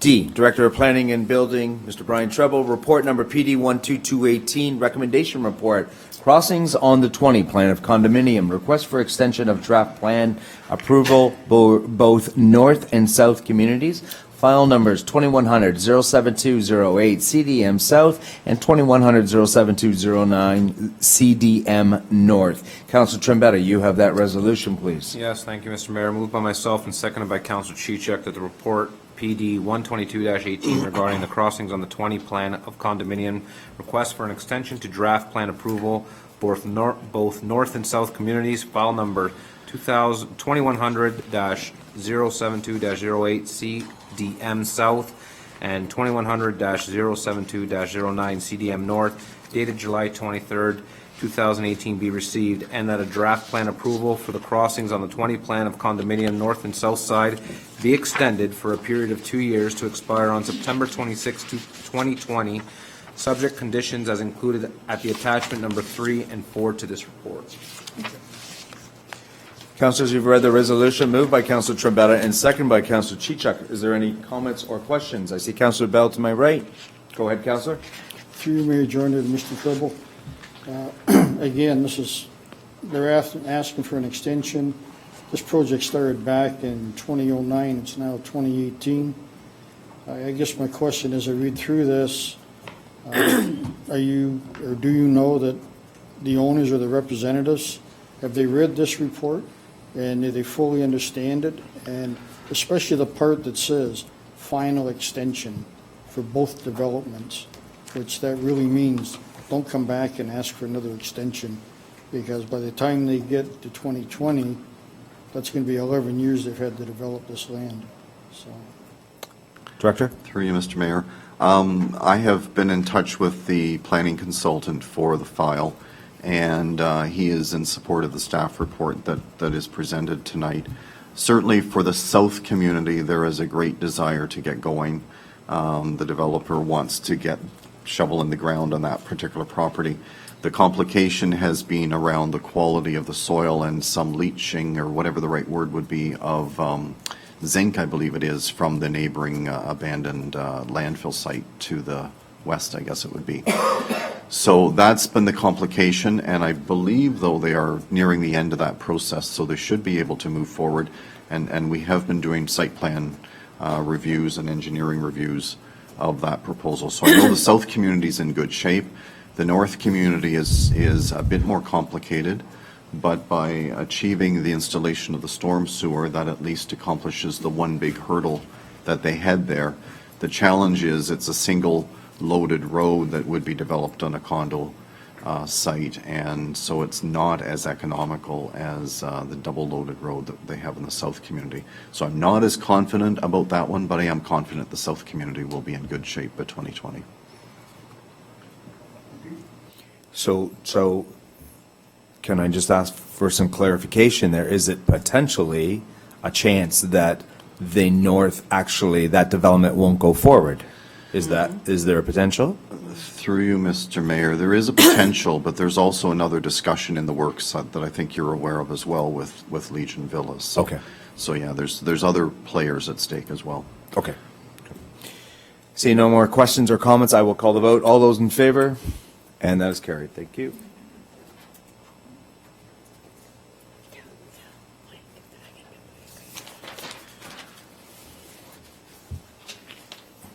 E is under our CAO, Mrs. Bev Hendry, and Director of Planning and Building, Mr. Brian Treble. Authorization to obtain appraisal of former St. Martin Catholic School property, Margaret Street. Good night. Councilor Bell, you have that resolution, please. Moved by myself and seconded by Councilor Trombetta that the Director of Planning and Building be and is hereby authorized to obtain an appraisal from Matt Van Hussen, BAACI, APP of Jacobs, Allens and Associates, Inc., for the former St. Martin's Catholic School property, municipally known as 186 Margaret Street, if required at a cost of $3,000 plus HST to be paid from the appropriate account as determined by the treasurer. Thank you. Councilors, you've heard that resolution moved by Councilor Bell and seconded by Councilor Trombetta. Questions or comments? I see the clerk wanting to speak. Go ahead. Thank you, Mayor Joyner. When we were looking at this afternoon, I realized I had made this resolution and forgot that we were getting another cost from another appraiser. So if that does come in lower than the $3,000, then we will go with that company. So therefore, what I would suggest is we amend that resolution to remove the words with respect to the appraiser, and just make it that we get an appraisal and we take the cost out as well. So what I would say is the director of B and is hereby authorized to obtain an appraisal for the former St. Martin's Catholic School property, municipally known as 186 St. Margaret Street, if required, to be paid from an appropriate account as determined by the treasurer. So I would say we would just need an amendment in that respect. That's good with the mover and seconder. Okay, maybe you should just doctor that up, and I've crossed out the one line that I heard.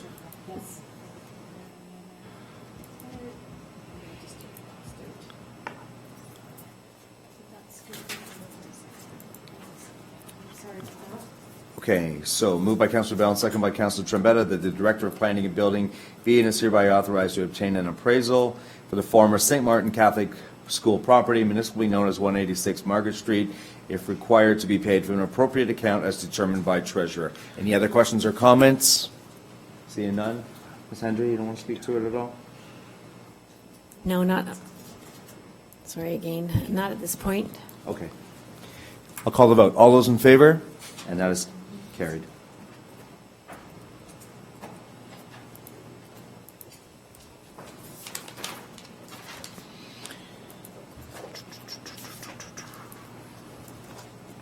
Okay, Section C, Administration, Finance, Fire items. F, Deputy Treasurer John Levins and Treasurer Director of Finance Ms. Donna D. Philippis report RFD T1918 2017 draft financial statements and audit results. Councilor Bosma, you have that resolution. Put it on the floor. Thank you. Moved by myself and seconded by Councilor Bell. 1, that report RFDT-19-18 regarding the 2017 draft financial statements and audit results be received. And 2, that the 2017 draft financial statements attached as Appendix A to this report be approved. And 3, that the report to Council communication of audit results attached as Appendix B to this report be accepted. And 4, that the 2017 internal control deficiency letter attached as Appendix C to this report be accepted. Thank you. Councilors, you've heard the resolution read out by Councilor Bosma and second by Councilor Bell. Is there any comments or questions? Seeing none, I'll call the vote. All those in favor? And that is carried.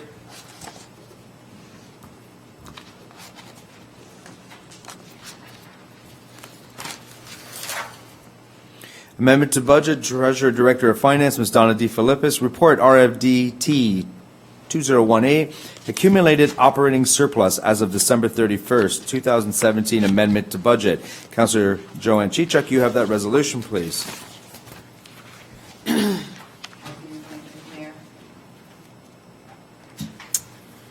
Moved by myself and seconded by Councilor Trombetta that report RFD T-20-18 regarding accumulated operating surplus as of December 31st, 2017, amendment to budget be received, and that Council authorizes the transfer of $100,000 of the 2017 accumulated operating surplus to be used as revenue in the 2019 budget, and that Council authorizes the transfer of $927,600 of the 2017 accumulated operating surplus to the capital reserve.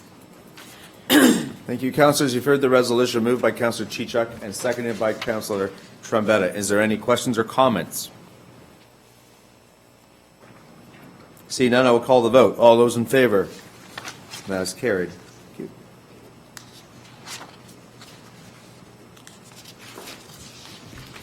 Someone please remind me next council meeting not to have tuna the day of. Treasurer Director of Finance Donna D. Philippus, report RFDT 22, 2018, 10-year capital plan and the development charges background study. Councillor Ganand, you have that resolution. Please. Thank you. Moved by myself and seconded by Councillor Bilsma. One, that report RFD-T-22-18 regarding 10-year capital plan and the development charges background study be received. And two, that the projects outlined in this report be included in the 10-year capital plan and the development charges background study. Thank you, councillors. You've heard the resolution moved by Councillor Ganand and seconded by Councillor Bosma. Is there any questions or comments? Seeing none, I'll call the vote. All those in favor? And that's carried.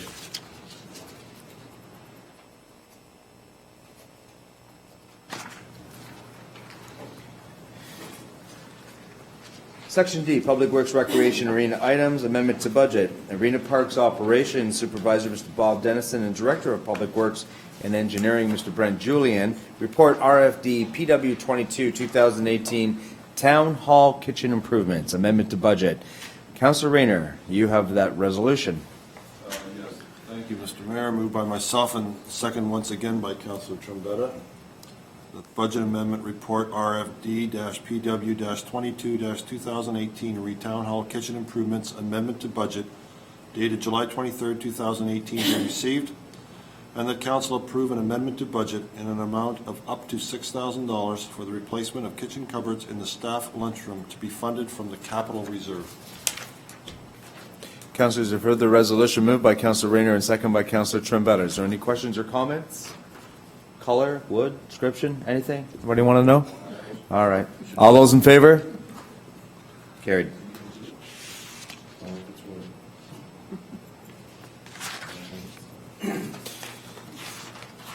Very good. We'll move on to amendment to budget. Manager of Roads, Water, Wastewater, Mr. Steve McGee, and Director of Public Works and Engineering, Brent Julian.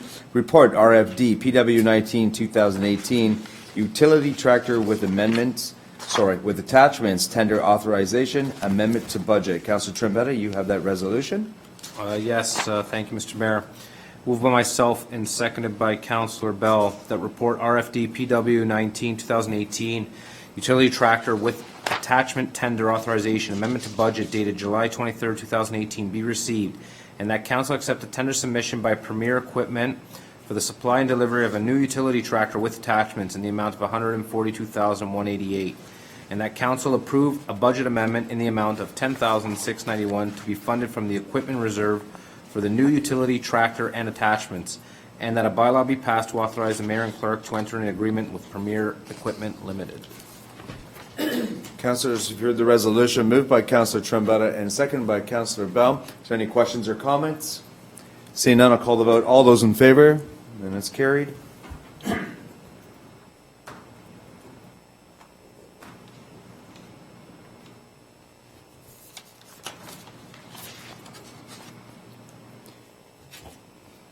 Section E, miscellaneous items. This is under Councillor Mike Rayner's name. Gypsy Moth Spray Program for 219. Councillor Bell, can you please read out that resolution so we can put it on the floor? I do. Move by myself and seconded by Councillor Godin that the gypsy moth issue be considered when the 2019 budget is deliberated. Councillors, you've heard that resolution moved by Councillor Bell and seconded by Councillor Ganand. Is there any questions or comments? Councillor Rayner, please. Thank you, Mr. Mayor. I appreciate Councillor Bell bringing this back up. To the Director, have you heard from Mr. Robertson, I believe, with regards to the gypsy moth situation? Sir? Through you, Mr. Mayor, I've been in touch with Mr. Robertson on at least 2 different occasions relating to gypsy moth over the last month now since it was first raised. And the first time I spoke with Mr. Robertson, he was able to confirm that there was an infestation problem in the Cayuga area, And as well, the city of Hamilton, I understand, had done some spraying in the Ancaster area. I reached out to Mr. Robertson at the end of last week just to get sort of an update, and because he was going to do some more investigating after I spoke to him the last time. And he's advised me that he's touring some woodlots in the area, and he says as follows: what I can say so far is that there has been a dramatic increase in the gypsy moth defoliation complaints and now egg massing for next spring. I have visited 7 critical areas in the peninsula, and they all have major increases. So he is preparing to undertake a spray in 2019. Indicated he would pull the work that was done in 2009, 2010 from that spray program and send me a proposal, but I don't have that as of yet. Councilor Rayner. Thank you. When I brought this up a month ago, the caterpillars were going up and down the oak trees in considerable numbers. About 2 weeks ago, they converted to the moth, and when you got near the oak trees, you were inundated by literally thousands of these gypsy moths flying all over the place. And their stage now, I believe, is that they will be setting the eggs for next year. So it was amazing how many moths there were. I mean, the caterpillars were numbers, but when you actually, caterpillars are hard to see because they blend in with the bark. You really have to look. But when you go near the trees and you got this massive, it's almost like the monarch butterfly migration. That's what it looks like. There are so many moths. And then you look up in the trees and you see the damage done to the leaves. I'm very grateful that we can get on this program, and Mr. Robertson is involved in this for next year, because I think next year is going to be critical, because this year they're setting it, and every year it's going to get worse unless nature knocks it off, which can happen when they're in the pupal larva stage and we get a frost, and that happened in 1991, and that really knocks them out, or we have to do the spray program. Thank you. Thank you, Councillor. Mr. Treble, our neighboring municipalities, such as Wainfleet, Pelham, Haldimand County, are they embarking on any kind of gypsy moth program this year or next?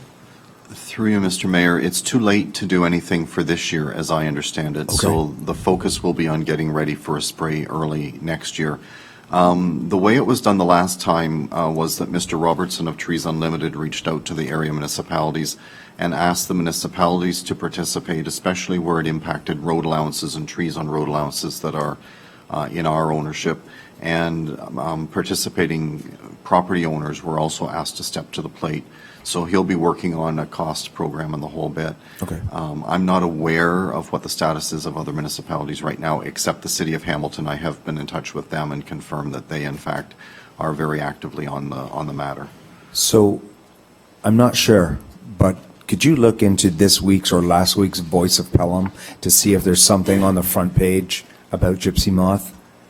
Because I seem to recall on one of these local newspapers that there was some kind of article that dealt with gypsy moth. Would you do that? I will. Okay, thank you. Councillor Balsman? So I was one of the landowners that participated in the last round of spraying.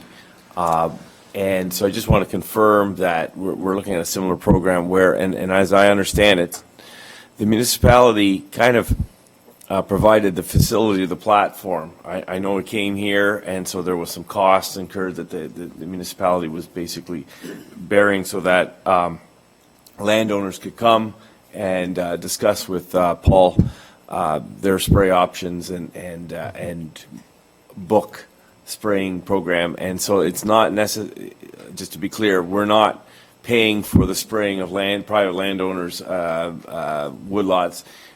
Perhaps in some areas where there is excessive gypsy moth on lands owned by the municipality, that may be something that we consider at that time. But generally speaking, all we were doing is providing the platform for landowners to come and book into a program and get it so-called a bulk discount. The helicopters flew all over for about a month in a 2-spray program, and it was quite successful. Mm-hmm. And then the following year, as I remember, it was there was a cold snap that kind of cleaned up the gypsy moths again for the time being. So, Mr. Director? Through you, Mr. Mayor, that is what I understand. It will be the same kind of program as before, where the farmers will have to or the property owners will have to step up and provide some financial assistance with respect to their properties, and we'll provide whatever assistance we can in the way of support. And I think there was a cost to us as well for our road allowances and properties that we own that had defoliage on them as well. Thank you. For a second time, Councillor Rayner. Thank you, through you, Mr. Mayor, to Mr. Treble. So the township will be coordinating it through Mr. Robertson and getting in touch with the landowners? Will there be some kind of notice put out or something so that the landowners who have woodlots or whatever that's involved will be able to work together with Mr. How will this be put together so that we can make that as efficient as possible? Through you, Mr. Mayor, it's probably too early to answer those questions just yet, but certainly as we sort out a program, we will be reporting back to this council regularly. So I can't answer it tonight, but we'll keep you informed for sure. Councillor Rayner. A number of the trees, Mr. Mayor, that I've looked at are on, I believe, municipal property. They're the big oak trees that just wherever you drive down the countryside, you will see these big oak trees. And the majority of the time it's within, I believe, the 66 feet allowance that we have for the road allowance. So a lot of these beautiful big 100-year-old oak trees are on municipal property. So there's a substantial amount of spraying that would be involved. Okay, could be. I'm going to suggest, Ms. Hendry, that we could even potentially put this in the summer, what do you call it, newsletter, West Lincoln Township newsletter too as well, and put just a few lines in there about the gypsy moth, and just so we can send that out to all of our residents so that to be aware that in 2019 we'll be coming forward with some kind of funding or potential for that bulk discount. Yeah, something that it's on our radar. Yeah, we'll work on the wording for the newsletter. Okay, seeing no more questions or comments, I will call the vote. All those in favor? And that is carried. Thank you.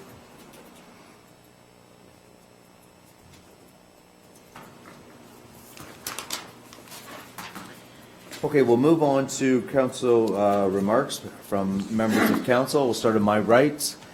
Councillor Bell. As was mentioned earlier, Wallingport Library had its official re-grand opening with the addition, and it's a very nice facility. It has everything you could ask for, and the community should be proud of it. And kudos to Ms. Holmes, great job. Can't say any more about it.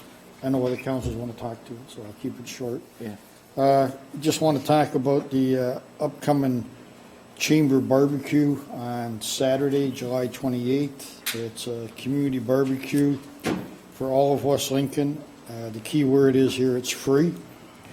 So there will be lots of activities. The township has provided a fire truck. Other businesses, Premier John Deere's bringing a tractor, Niagara Pellet's bringing a tractor trailer for a little bit of a touch-a-truck thing. There'll be bouncy castles. Lots of face painting and things like that. Magician. Yes, the magician will be there. There'll be Foodland will be there. Kiwanis will be there with their seat sale for the new community center arena.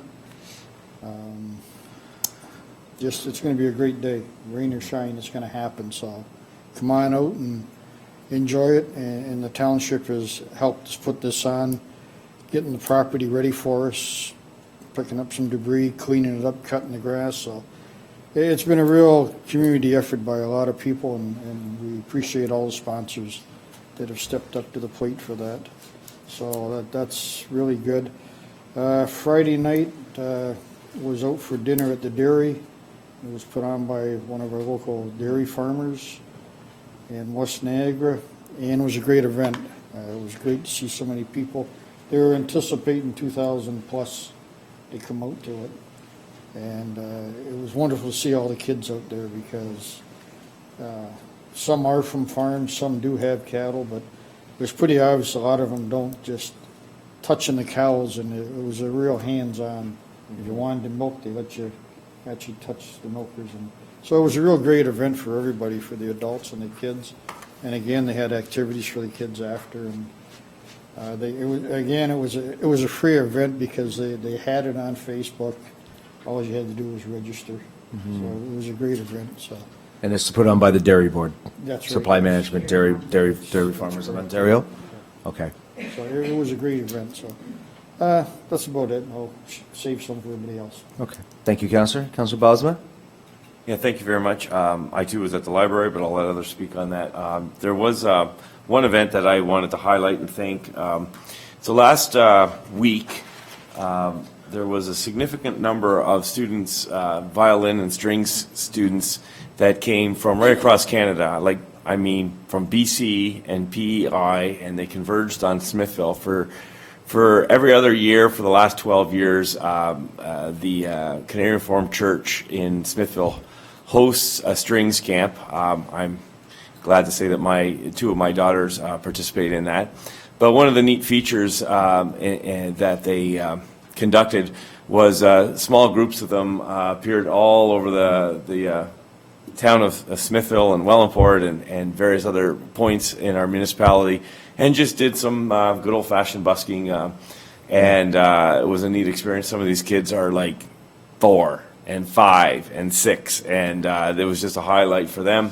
For our part, I just wanted to thank them publicly for putting a smile on people's faces throughout town that Thursday last week.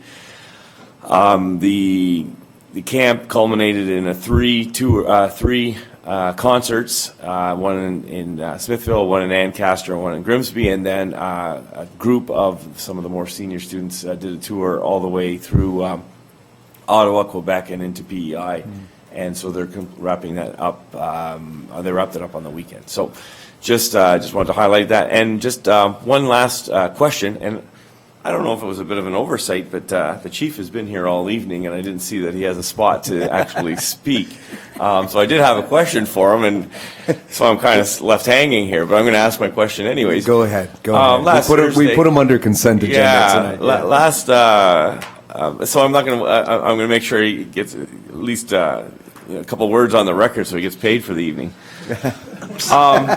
Last Thursday night, we were driving through the Caister area, and there was fire trucks on every. Was there an event? Was there like a fire truck rally or something? Because it didn't matter if it was. We had a biggie. Good, Let's let the chief tell us all about it. Yeah, could you explain that to me? Because every road I looked down, there were, and they, I don't know, chasing their. Through you, Mr. Mayor, to Councillor Balsman. Yes, there was a huge barn fire on the tail end of 16 Road in Westbrook. We had Hamilton, Haldeman, Grimsby, Lincoln, us. They lost about 12 cows. Oh. I happened to be flying out of Toronto Airport at the time. But anyway, having discussions with acting Captain Hofsink, I didn't realize that the property had 2 owners.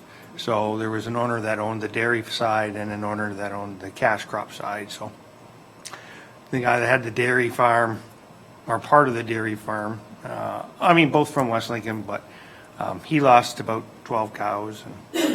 But no, things went well. It was rocking when they got there, as they normally are. But nobody got hurt, and things went well, but it was about 7 hours.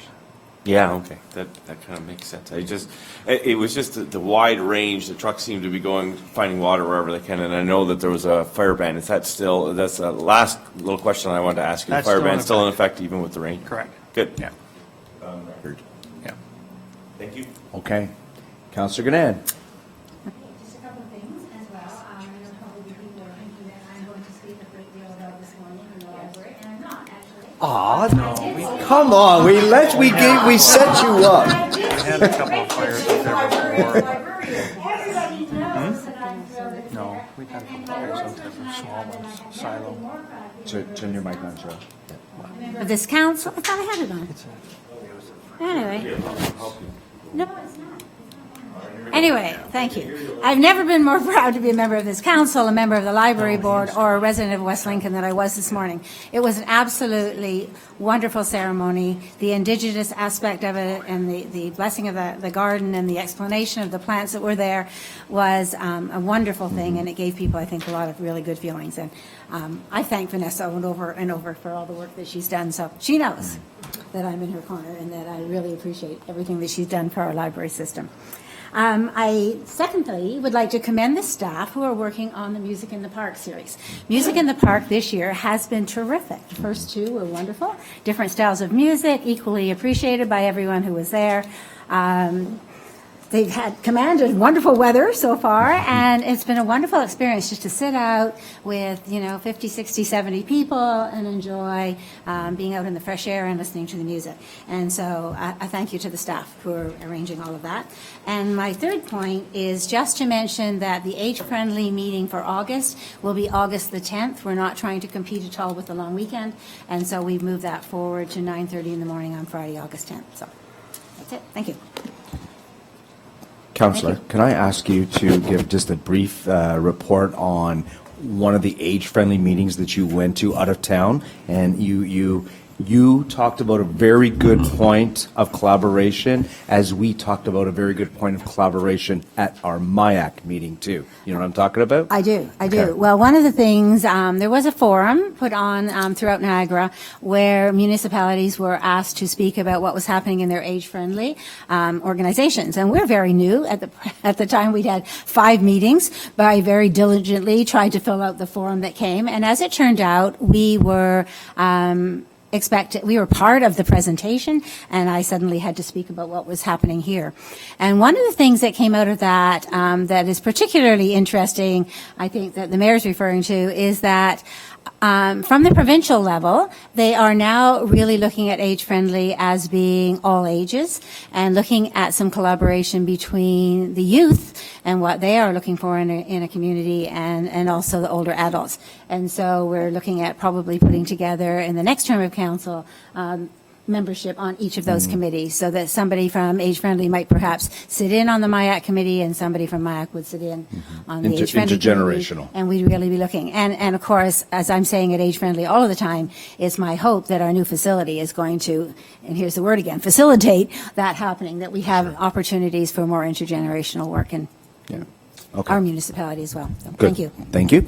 Councillor Chichuk? This was working. Well, thank you, Mr. Mayor.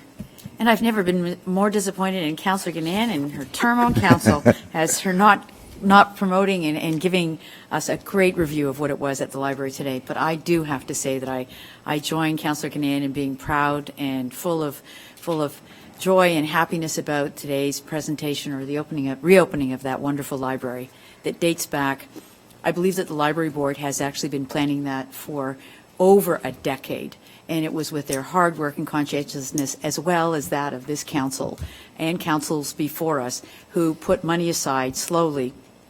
But that was almost met by a third by the good work of our staff, led by Vanessa Home, to get a grant, the federal grant, and to blend the First Nations, the Indigenous people, and the first people who walked that land into the ceremony and getting it open. So I think a lot of hard work by a lot of people, and certainly something that I enjoyed myself for a number of years, sitting on the board and on the feasibility study and on the planning committee. That it was today a beautiful, beautiful celebration that this township and the library should be very, very proud to be part of, and to have that facility available to the public. So, without getting into it a lot more, because I don't want to pretend like I should be stealing Councillor Gannan and others' thunder, I think this whole council should be very proud of the facility we're going to have there and of the new facilities we're going to bring into fruition throughout the balance of this year. Dinner at the Dairy was a tremendous success, and I do want to touch on it briefly. I've never seen so many happy young people running around, touching all of the barn-related and farm-related equipment, as well as bouncing in those castles. And I tell you, if we have one more bouncy castle this Saturday, those kids are going to have to be treated for trauma of the bouncies. But it's great to see people out. It's great to see people enjoying our community and understanding a great cross-section of the wonderful, diverse economic elements of our community, but also of the amazing people that exist in our community and how we seem to be able to work together and have fun together. So I'm looking forward to that, the event on Saturday at the train station, which I think will bring out more people as well, and it'll be another opportunity for people to be together. I just wanted to touch on something very, very quickly, but at the Canada Day celebrations, and I know people have talked about this, but the Kiwanis have, in fact, done a great job of starting to sell the seats at the arena, and I'm going to put a bit of a jab in there for the seats at the arena. If anyone wants to put history, their own name, onto a seat in that arena, I think the Kiwanis are still they're leading the show, but they're not doing. They're selling the seats, but it's for everybody to take their own funds. $200, I think, for a seat, and $1,200 for a bench. And you can have your name emblazoned on those seats. And I've been asked by many people if the township would consider having that kind of perpetuity put onto benches and street furniture and various other aspects of the beautification we want to do as we move forward. So that's great to hear about. I hope to see that in the near future we'll be sold out on seats and benches in that arena. And that we find new ways for people to invest in small tokens of remembrance for their loved ones or for their families. So that's great, and that's all good news for the township at this time, and I'll turn it over to Councillor Trombetta. Councillor Trombetta, please. Thank you, Mr. Mayor. I just want to touch on the fire that did happen on 16 Road, which is down the road from my house. I want to commend the fire department and the neighboring fire departments for helping out in that area. I spoke to the homeowner, Mr. Marshall, for about a half an hour on the phone. He was really grateful on all the support that the fire department did for him, and also the community support. There's a lot of residents that went out, and a lot of residents offered a helping hand to help the gentleman and get through this major tragedy that happened. So my heart went out to him, and I just wanted to say thank you to the chief and to the community for helping out. It was a big one, and he really thanked, he did mention to me that he was really thankful for the community support that he received. So I just wanted to put that on the record. Thank you, Mr. Mayor. Thank you, Councillor Trombetta. Councillor Rayner. Thank you, Mr. Mayor. I attended that farm the day after the fire. Having had a lot of cattle in my barns, it's always the worst fear that any farmer has. Not only beef cattle, he had beef cattle and dairy cattle. He lost a little bit, he lost a few of each. But dairy cattle are kind of special, and you really grow to know them individually. They're almost like your dog or your cat. They're not wild, they're pets.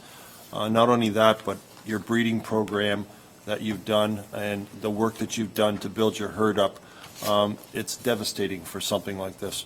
And I went over there to offer any assistance I could, and my condolences to them. It's tragic beyond belief.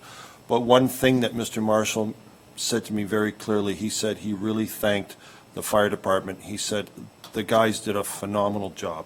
And, you know, the situation was tragic to start with, but it couldn't have been fought better and put out quicker than the guys he had. And he had nothing but positive comments for the fire department. And I think that's important that our fire chief has that and passes it down to the guys that work out there, because this is what it's all about. Emergencies like this is when the fire department is really, really needed, and when they work so well together and work and get the job done as quickly as possible to minimize the loss. That's the best you can ever do, and they should be proud of what they got done. And they minimized the losses, I'm sure, by the way they fought, but it was a very large fire. Thank you. Thank you. Thank you, Councillor. Please, Chief, pass that on to all of the men and women that we have on our fire services. I'm going to turn it over to Vanessa just to say a few words about the Wellandport Library in a second. I do want to mention that Saturday, July 28th is going to be a big day here in West Lincoln, and in fact, Councillor Bell and many others have talked about the community barbecue that is being put on by the West Lincoln Chamber of Commerce. So please tell all your friends and our residents across West West Lincoln.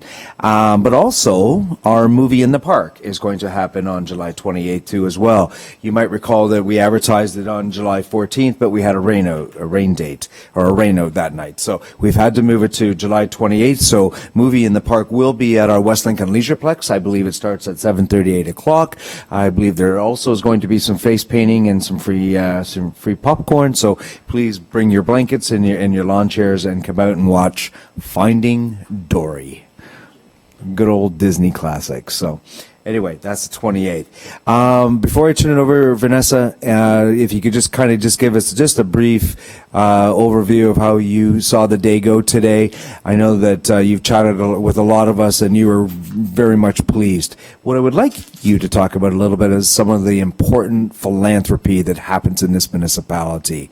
We've got a very huge project in the MERS project, which in its own right has a library, but still the Wellandport Library was able to find residents who wanted to donate to that very, very important project in Wellandport. Can you talk about that a little bit, please?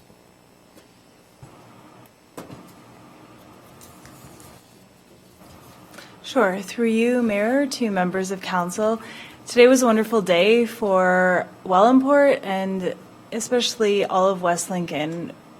Wellandport Library is extremely well used. In its previous space, which was really small, it's used as much as Casterville, and it's a really important part of the community. So it was wonderful to see. We estimated over 100 people out today. We had over 60 RSVP, and clearly with the crowds and all of you that were there were a lot of people, so it was wonderful.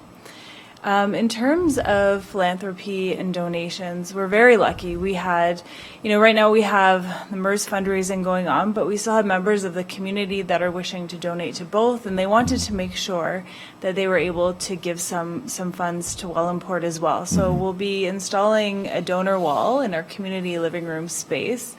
But we had a number of donations from community members, which I thanked today. But we also had some anonymous donations as well that contributed significantly to our fundraising efforts, and they didn't want to be publicly acknowledged, but we are very. The amount of community support financially and just being involved in this project was really overwhelming, and it's something I think that all of West Lincoln should be proud of. Especially, I want to thank Council for being so supportive of this project, the Library Board as well, also other staff here, and for the Council and staff that came out today and your ongoing support. It really means a lot. The library staff, too, have been amazing throughout this whole process. I really couldn't ask for better staff or better and more supportive Library Board, Council, and all of this.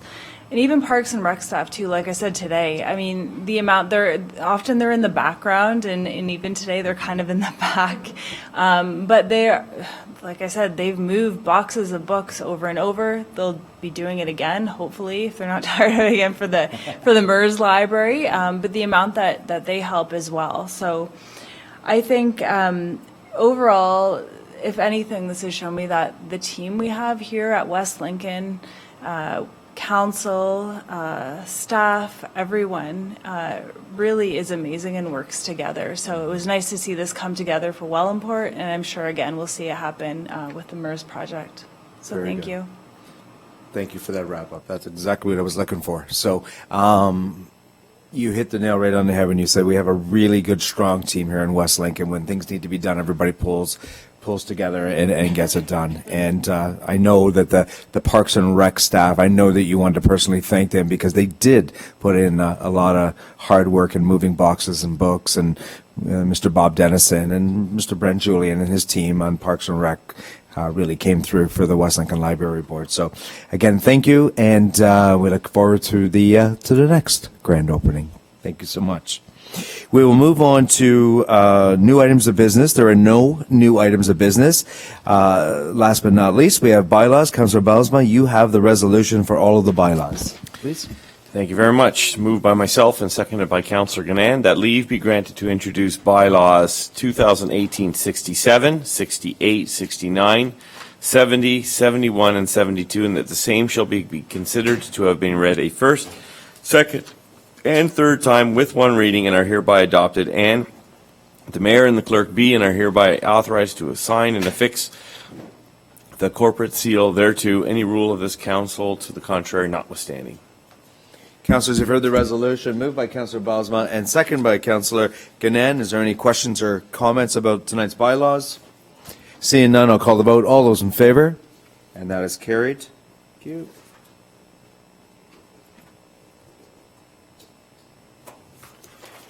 We'll move on to now confidential matters. We are going into closed session. Councillor Chichuk, you have that resolution, please. Thank you, Mr. Mayor. Moved by myself and seconded by Councillor Trombetta that the next portion of this meeting be closed to the public to consider the following pursuant to Section 239, Sub 2 of the Municipal Act 2001. A, Coordinator of Revenue Services and Treasurer, Director of Finance, Ms. DeFilippis, re confidential report RFD T-18-18, Section 357, 58, and 59, tax applications, applicable closed session exemptions are personal matters about identifiable individuals, including municipal or local board employees. A second item, Township Solicitor Sarah Premi and Director of Planning and Building Brian Treble, re a confidential report PD 121-18, legal matter, bylaw enforcement regarding tree removal on Burns Road. Applicable closed session exemptions are personal matters about identifiable individuals, including a municipal or local board employees, litigation or potential litigation, including matters before administrative tribunals affecting the municipality or local board, and advice is subject to solicitor-client privilege, including communications necessary for that purpose. A third item from the Director of Planning and Building regarding a legal matter, installation of storm sewer for development lands. Applicable closed session exemptions are personal matters about identifiable individual, including municipal or local board employees, litigation or potential litigation, including matters before administrative tribunals affecting the municipality or local board. Advice that is subject to solicitor-client privilege, including communications necessary for that purpose.